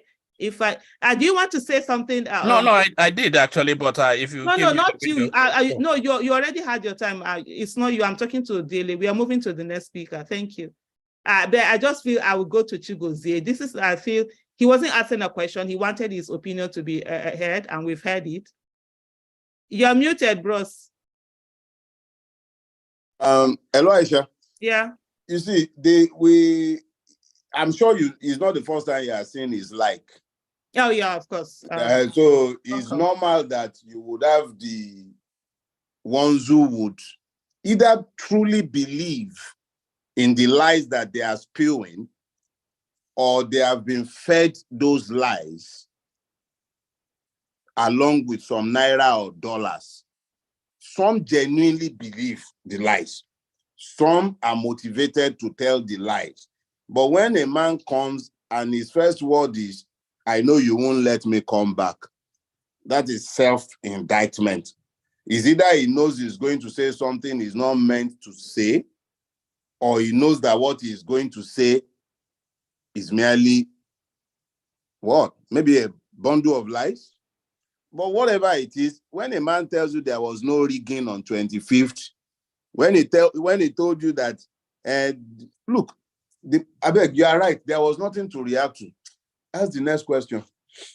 Honestly, that's what I told you. There's nothing. In all honesty, Chigozie. So okay, Chigozie, your next, please. Go ahead and kindly unmute yourself.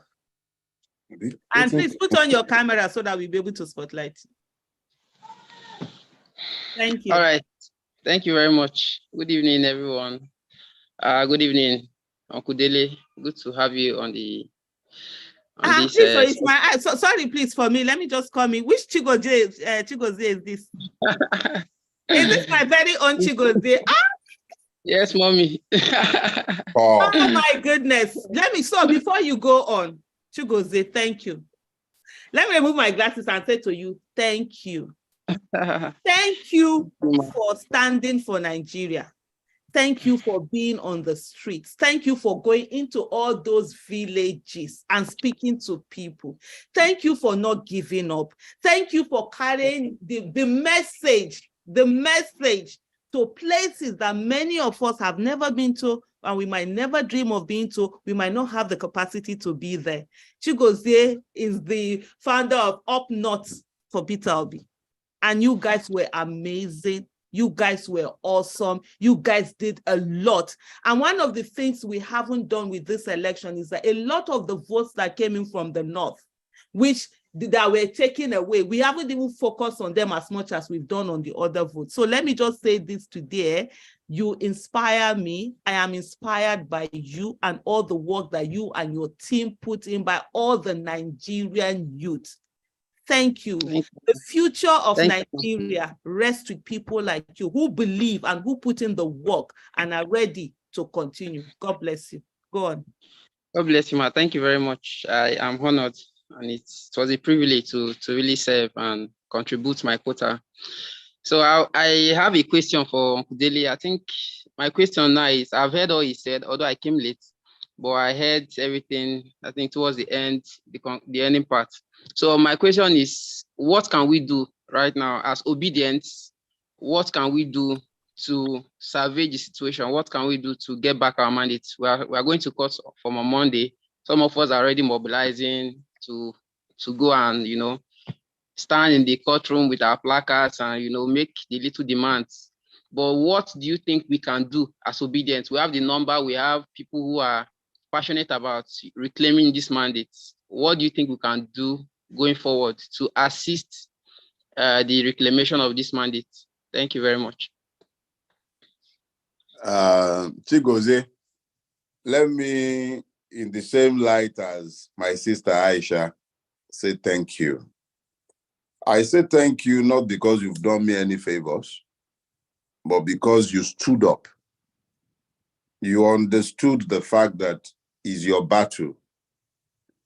You know, when in my generation, we were always waiting for America to come and save us. There was a place once known as Eleke Crescent. We even named it after an American diplomat. We named it Walter Carrington because he helped us to bat the demon crazy that we are lamenting today. But it is the like of you who got up and went into that place they called North and showed the world that Nigerians live there. There is no North, just like there is no South. They are Nigerians. And if we found ourselves, we're actually more than them. That was what you did by your own movement. Now, let me let you know that I've already answered your question in saying what I just said to you. What you need to do is what we've been doing all along. Unify yourselves around issues. Find the common interests. Do you understand? When you were mobilizing the people and talking to them, you had a message for them. That message is not only located in time, it's eternal. You're preaching hope to them. It was the hope that was rekindled in Nigerians that battered the obedient movement.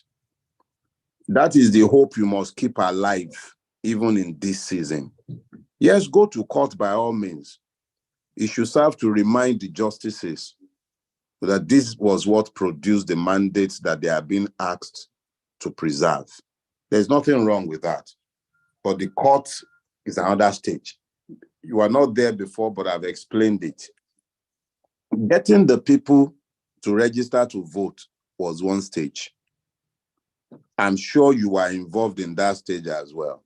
There was no Peter Obi at that time. Getting the people who had registered to vote to go and collect their PVC was another stage. There was no Peter Obi at that point either. By the time they collected their PVC, there was, I believe by that time, election had come where we knew who and who were voting. But you kept up the ante. That was the 10-month period that my sister Aisha has referred to. If we could build in 10 months, and what we built was based not on person, it wasn't about Peter Obi, because the movement had started emerging before Peter Obi. In actual fact, the seed of that movement was planted in the NSAS movement. Absolutely. Peter Obi is merely a beneficiary of what had been built, and he had become our arrowhead. So the same momentum, which is based on identifying the commonalities of our pains, must be maintained. So as we proceed, as we are going forward, keep up that momentum. Hold on to your hope. Hold on to your belief, and don't let anybody suggest to you that it is impossible. It is not impossible. Yoruba people have a proverb. I'll use it to round up my answer to you. They say, "Enite gunle koku iroju, bo se nre ara aye, bẹ́ẹ̀ ló ń rẹ èrò ọ̀run." Those pursued by the ancestral mask, that masquerade, should persevere, because as the man in the mask tires, at least as you who is being pursued is tiring, so does the man who is wearing the mask. The APC, the conglomeration of evil arrow-headed by Bola Ahmed Tinubu, they are more tired than me and you. We are the ones with truth on our side. They have to depend on a mixture of brute force, outright bribery, murder in some cases, to enforce their will.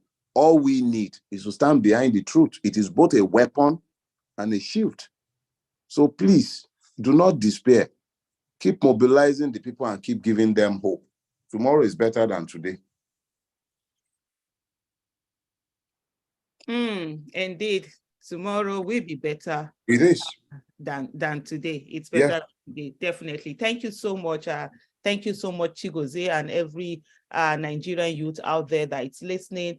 For me, like I've always said, I'm in awe of you guys. You guys have been amazing. You've done so well, and don't allow anybody make you doubt yourself or gaslight you. What happened in 2023 was not about Peter Obi. A lot of you were obedient even before Peter Obi became obedient. A lot of you were determined to focus on the electoral process of our country and the political space, and you took it from protest ground to the polling units, and the placards. The placards were the PVCs. You got a lot of people to register for the election. You got a lot of people to participate in the electoral process. You were out there. You were creative. You were intelligent. You used social media. You used technology to your own advantage, and that's such an amazing thing. My generation were not able to fight as much as we could. We did fight our fight in our own way, but now you have more tools to your own arsenal that you can use in terms of technology, in terms of social media, in terms of mobilizing, being able to from all over the world come together and actually work. Our time, you have to travel to be at the place that you want to be at, but see what you've been able to do. You've done so well, and so do not allow to the voices of people whose minds have been taken over, who have been subjugated, who are under mental captivity, because we have a lot of mental abductees who would rather say, oh, let's go with this one. Since they saw him in, let's just continue to go, rather than stand their ground and fight their ground. And I'm so happy anytime that I'll speak with the Nigerian youth. I'm really so happy about what you guys are doing. Keep doing it, keep going on. Yes, they will tell you that, oh, there's not, and when you say Nigerian youth, it's not one homogeneous group. Yes, it isn't, but it's citizens who are saying, enough of the religiosity that has divided them, enough of the tribalism that have divided them. Let's come together and look for a common goal. When we talk about youth, when we talk about citizens, it's not as if, oh, you believe all in the same thing or you want the same thing, but you are able to focus on one particular goal. That was what happened with the obedient movement. Everybody, we all had our differences, we all had our way of coming, but we're able to say, what is it that we want? What is that common goal that we have? And people focused on it, and they went with it, and they carried on. So those are the issues. As we go on, make it issue-based. They will try. Are you speaking, Bros? You're muted. Okay. As we go on, don't forget what the issues are. They will bring a lot of things and begin to tell you that, oh, this, that. No, we know what the issues are. First of all, one of the things that we've been repeating over the years is that no region is a precedent maker. And no one region can make anybody president. And we've seen it this time. All of those votes that are normally being brought in, millions of votes from states to bring in millions of the, where were they? We didn't see that from Kano. We didn't see that from Port Harcourt. So all of those things were illusion of criminality, the structures of criminality that were used but this what you did now, you dismantle them. And so what are the issues that we have on ground? The issues on ground for now, they are simple. It's on the 25%, Abuja FCT 25%, which is a question that is coming up from YouTube, and I will get Dele to answer that. There is the issue of forfeiture of money by Mr. Bola Ahmed Tinubu. There's no how, if the law says that as a criminal, someone who is either convicted or who has forfeited to pay certain fine, you cannot come and occupy office, public office in Nigeria. You can't come around for office. Those are the issues. The third issue also is the vice presidential candidate had double nomination. Why did he have a double nomination? You can't be holding to it. You can't be someone who is running for Senate and at the same time you are also the vice presidential candidate. Even if you did it for 1 hour, it's an offense and it's there. So these are the issues that are on ground, and these are the issues that also have been followed. And then you have the issue of the legal votes. Who is the person that have the highest highest number of legal votes. You cannot go and be canceling results, other people's results, and turning them into your own and adding figures to your own and say that you own that. So these are the issues. So focus on those issues, focus on that, and also let the judiciary look, citizens are invested. Every person whose result was changed, it's even though you can't, the law says you can't take this petition, you can't be the one, but you're also on trial. It's your case that is there, and everyone is invested on that. We have EA. Can you please unmute yourself, please? EA. Yeah, good evening, Aisha and Uncle. Are you able to your video, please? Yeah, I can really. Let me just. Okay, go ahead. Yeah. Put it higher, so that helps. Good evening, Uncle Farotimi. And quite. This is my first time of really getting involved in this. Really, I just want to commend the obedience because I live in UK and I left Nigeria 2005. I was in the politics really, but actually, maybe I should give you a little bit of my background really. I was a PA to my uncle, who was a honorable member for Mushi Constituency 2. That is Honorable Fade. And what happened within the assembly gave me a kind of it really discouraged me because I joined the politics at the early age of my life, at the early 20s.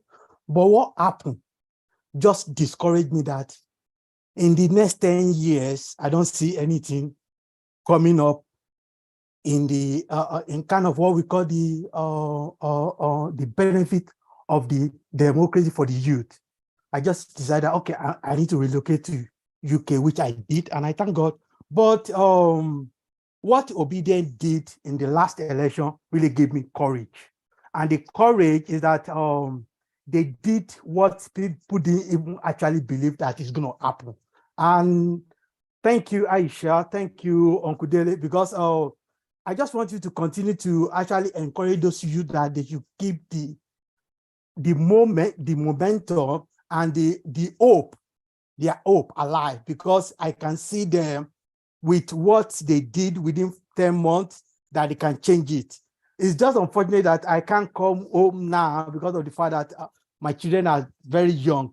But one of the things I want us to understand is that there's some people within the political environment that they don't actually want this change. And Uncle Dele did say something that they intentionally that they don't want those people to see that light because they intentionally keep them in that darkness. And that's what they want, because they know that if you're under darkness, you won't be able to see anything. But if there's a light, you'll be able to see, but they don't want them to see that light. But one of the things really happened that actually gave me that courage again is that what happened in that last election gave me hope, because I wasn't really, if there, I don't want, I personally doesn't believe that Obi did not win that election. No, because of the fact of the kind of achievement that he actually achieved with that period. And you did say something, and Uncle Dele did say something that momentum came as what happened to NSAS. And you can see the youth, they are fed up, they are tired, they need a change. And you can see it in them, you can see the hunger. I just want them to keep that hunger, to keep it there. They should not allow anybody to frustrate them, because I believe that one day is going to be their turn, because Nigeria belongs to them. It's their country. Nobody can take it from there. Thank you so much. Thank you. Thank you so much for that, EA. I think since there wasn't a question from me, I'll move on to Udeze Chima. From Udeze Chima, I will go on to Kelvin. So when we take those, we'll come back to Mr. Dele Farotimi for him to answer questions that they might pose. So Udeze Chima, go ahead, please, and unmute yourself. And kindly put on your camera so that I can see.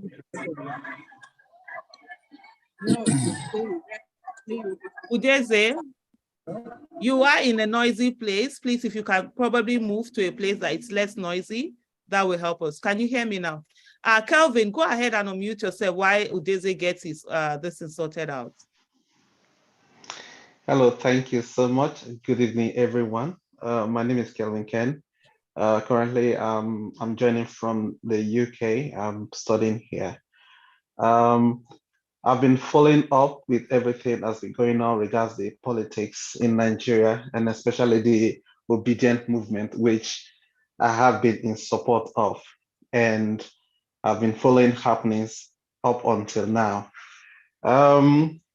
I'm glad there was a clarification that you made, which I wanted to ask, which was because I watched a video once when one guy came up to say he's an obedient and that he's not happy with the court case because all that he can see from it is they're talking about Bola Tinubu's drug case. They're hammering on, oh, he did not win 25% instead of trying to prove that, okay, he actually won.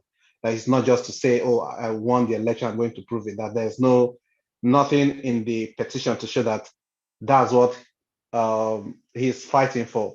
But I'm glad you mentioned also there is the issue of who won the highest number of votes, which is also in court. And I read a tweet this morning. Someone was asking what's happening with the obedient movement because it seemed like the momentum is going down. And listen to what our big uncle has said, that movement is still very much alive. Now, the area I want to ask concerning is the area of the Labour Party itself, looking at what is happening, because we know a house divided against itself cannot stand. And being that the person at the head of this movement, which is Mr. Peter Obi, His Excellency, is a member of the Labour Party. And I know that not all obedients are members of the Labour Party. Now, considering what is on ground in the Labour Party, what can the obedient movement do to ensure that the House is together and to ensure that what we are fighting for, what we are pursuing, which is the reclaiming of the mandate, can actually be pursued to a logical conclusion? Because with the infighting and everything, how would that affect the obedient movement? That's my question. Thank you very much for the opportunity. Thank you so much, Kelvin. We'll soon be rounding up. Mr. Dele Farotimi needs to go off to another appointment that he has, if I may put it that way. So not the appointment. My old age, they worry me.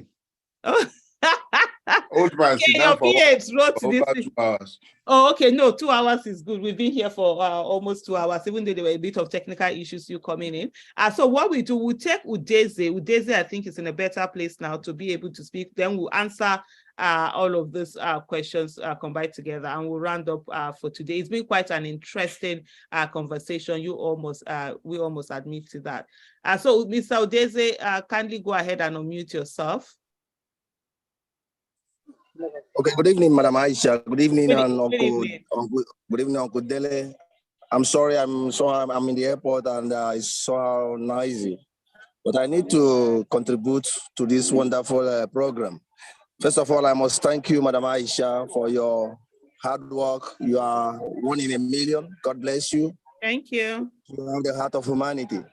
Same goes to Uncle Dele too. Thank you. Keep doing the good work people are doing. You people are great human beings.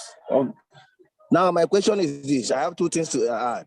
Sometimes, when people come to your program like this, and instead of them to go directly and hit the point, they decide to attack you guys. Maybe they are coming from some quarters. You don't always need to give them that space. Always trying to preach peace, okay? I would expected you guys to ask that man that was ranting here before now, because I observed that he lives in Diaspora. If that is how election is being conducted where he's living at the right now, that is the question I wanted you people to ask him. Unfortunately, I know that he's listening to me. He should use his conscience. The society we are abusing today has a way of getting to us tomorrow. Karma is real. Now, my question is this. Considering the high rate of miscarriages of justices that has been done in Nigeria all these years, all this time, you know, honestly, I must tell you that though I'm keeping my faith and hope alive, my hope is just, let me say, 10 over 100, because I don't believe Nigerian judicial system, considering how they do their things. Now, if at the long run, the tribunal decide to throw away our, let's say, Peter Obi's pleas, what's the option? Even at the Supreme Court, if the option is exhausted up to the Supreme Court, is there any other option? Maybe going outside the country or going to the ECOWAS court or something of that nature? This is exactly my question. God bless you. Thank you so much. I think I'll hand over to Mr. Dele Farotimi to answer that. Thank you so much for your attention. Well, Pat asked a question that I'm sure has been dogging the mind of a lot of obedience, and that is the one surrounding the Labour Party. I remember during the electioneering period when I got asked questions related to the Labour Party, and I went out of my way to explain very clearly that there are a lot of us within the obedient movement who are not members of the Labour Party. But this question has kept coming back for one key reason. The Labour Party has proven to be the weakest link in the chain. But this was also not, it was envisaged to a very large extent, because if you look at the petition itself, you'll find that Mr. Peter Obi is a party in his own right immediately after the Labour Party. And what you are seeing in the Labour Party today is merely a reflection of what you are seeing practically everywhere that Tinubu can reach.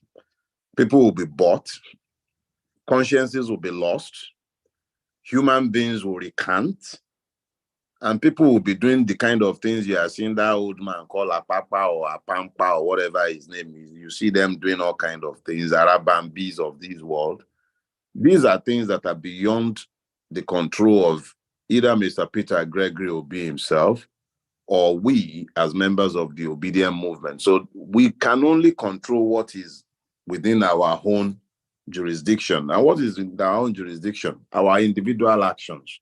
So whatever the Labour Party has fractionalized or broken up by different greeds and interests, I don't know what is going on there. Like I said, I've been out of town and I have not been on social media or read Nigerian news for a while. I don't know what they are doing today, but what I do know is this.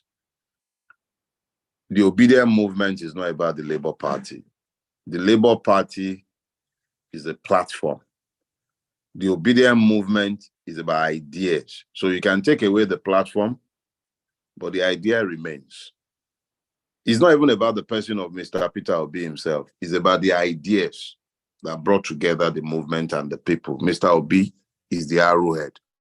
As long as the idea endures, and that is the idea of a better Nigeria, an equitable Nigeria, one in which I am a citizen, because we keep using the word citizen, conveniently forgetting the fact that in a place ungoverned by law, you cannot have citizenship. So the problem of the Nigerian is that he is not a citizen. So the totality of the quest of the obedient is a quest for citizenship, a quest for justice, a quest for equalization. That is what obedience is about. So the Labour Party can do one for all I care. I was never a member of the Labour Party. I hope they'll get their acts together for the sake of this season. But other than that, it doesn't worry me. Mr. Peter Obi himself as the arrowhead, I would have been worried if he was as wavy as the Labour Party and its structures would appear to be from time to time. But Mr. Peter Obi has been, you know what they say, you know the meaning of Chimamanda in Igbo language, my chi is strong. My chi is undefeated. We have good products. We have a good general in front. He's undefeated. I'm happy with that. Labour Party can do one. Now, to deal with the question of what happens if the tribunal behaves true to type. Frankly speaking, I don't think we should care one bit what the tribunal does or does not do. We should be more interested in making sure that we have done everything that could be expected of us to establish the facts. The truths are not unknown to Nigerians. Those who voted in far-flung parts of Nigeria, whom that man in America is trying to tell how to vote and who won and where there was rigging and where there wasn't rigging, where he was busy splitting here about the 25-year-old in Maiduguri and the 25-year-old in Lagos. For us, really, at the end of the day, is about let the tribunal hear the truth and then tell the world that those truths do not matter. But it must find some technicality upon which to base the normalization of the evil that is known as Tinubu. That's entirely in the hand of the tribunal. What follows? What follows is pretty easy. And that is our insistence on the truth being established. Is that they do not want the truth does not mean that we will stop telling them the truth. It doesn't make any difference to our own capacities to tell the truth. What happens will be determined on the day after. But the one thing that will not happen is that we will find some way to normalize the evil that they're about to foist on us. Now, we will not normalize that. What happens when the tribunal does these things will be determined by the collective, not by Dele Farotimi, not even by my sister Aisha. The same way we determined not to go to the streets after the haste of 25th, the same way we determined not to go to the street after the madness of Lagos and other places on the 18th of March, 18th of March, the same way we didn't go to the street. Maybe we'll decide to go to the street this time around. I don't know. Or maybe we'll decide, let's go to the Supreme Court first and let those ones decide whether they want to dance naked or not. That's entirely up to the people as a movement, not Dele Farotimi. But what I do know is this. Bola Ahmed Tinubu did not win an election. I am not going to normalize the evil that they are looking to foist. And I don't think anyone in Nigeria should also normalize that.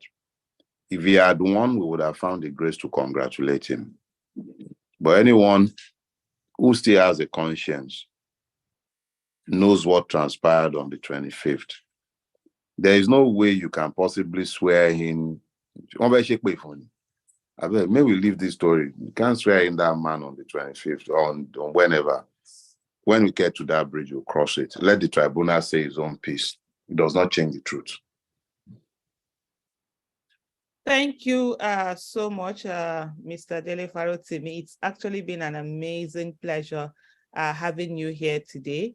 Unfortunately, we will not be able to take any more questions, like I did say the last time, and you heard him, he needs to go off. We pulled him, he hasn't spoken in over a month, and we got him to come here, and it's been an honor having him here. Before we round up, is just quickly talk about some of the things that were mentioned. On the issue, I think it was Kelvin that raised the issue of the person who came in, one man who spoke. One of the things that you must never do is give room to detractors to actually derail your conversation. The reason why for me, I was like, there was nothing to talk about there. He has said is we will always offer people the opportunity to come and air their views. And sometimes you find them that even when they themselves are guilty or having some source of inferiority complex, so like it's a place where you can air your views. You did hear him where he said, oh, he might not be allowed here again after the conference. Oh, he will be welcome. And as much as possible, let them come in here and do that. But the thing is that we will not allow anyone to derail the conversation. The conversation we had in here today was to talk about May 29th, was to talk about, is it state capture, what is going to happen, and the election. And we did focus on that. So that's one thing that must go on. To also finally also say to every one of us, the obedient movement is not about any one person. And in any movement, if everybody is not inconsequential, then we don't have a movement. And I'm glad where we have today, where everyone is a leader in their own places. And it is collectively, as we work together, that we're able to do the things that we need to do for our country.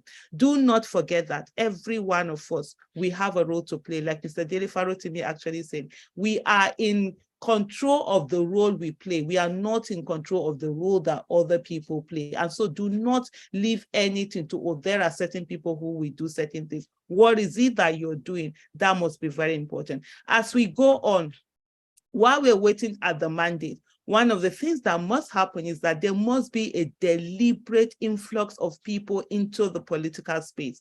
Please, as much as of you that can register, go in and register in these political parties.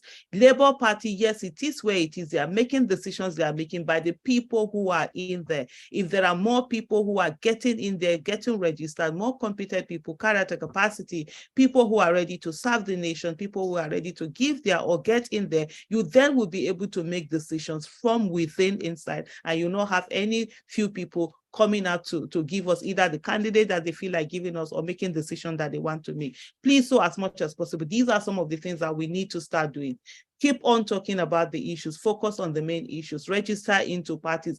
Let us identify people that we want to send to the legislative arm of government. The legislative arm of government, we said it consistently, is the bedrock of democracy. They have, they make laws, they have oversight functions, they're able to hold executive accountable, they ratify treaties, and even they confirm people who are being appointed. So we need to get more people in there. Can we begin to look at our different senatorial zones? Where what are the people that can run for Senate from those places? Who are the people we want to send to the House of Representatives, state houses of assembly, so that little by little by little, we'll begin to have more competent people in there, and we'll begin to have people that will make laws for Nigeria. I will be there, even their oversight function, they will be doing it not from a selfish point of view, but from a Nigerian point of view. These are the things that we all we start to do. Remember what Mr. Dele Farotimi said, it's not a sprint, it's not a sprint, it's a marathon.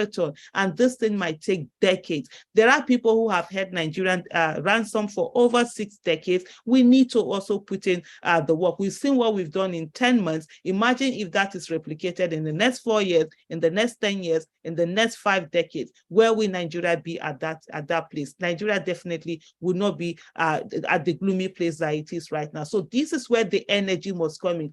As we go on, let us celebrate the little wins we've had already. Let us not allow ourselves to feel the press, to be gloomy. Look at those things and say, yes, we'll continue to do that. We continue to focus on the judiciary right now. If the Court of Appeal doesn't do whatever happens, we go over to the Supreme Court, and we continue to focus on that and continue to put Nigeria first. Thank you so much, everyone, for joining me today, and most especially, thank you to Bros.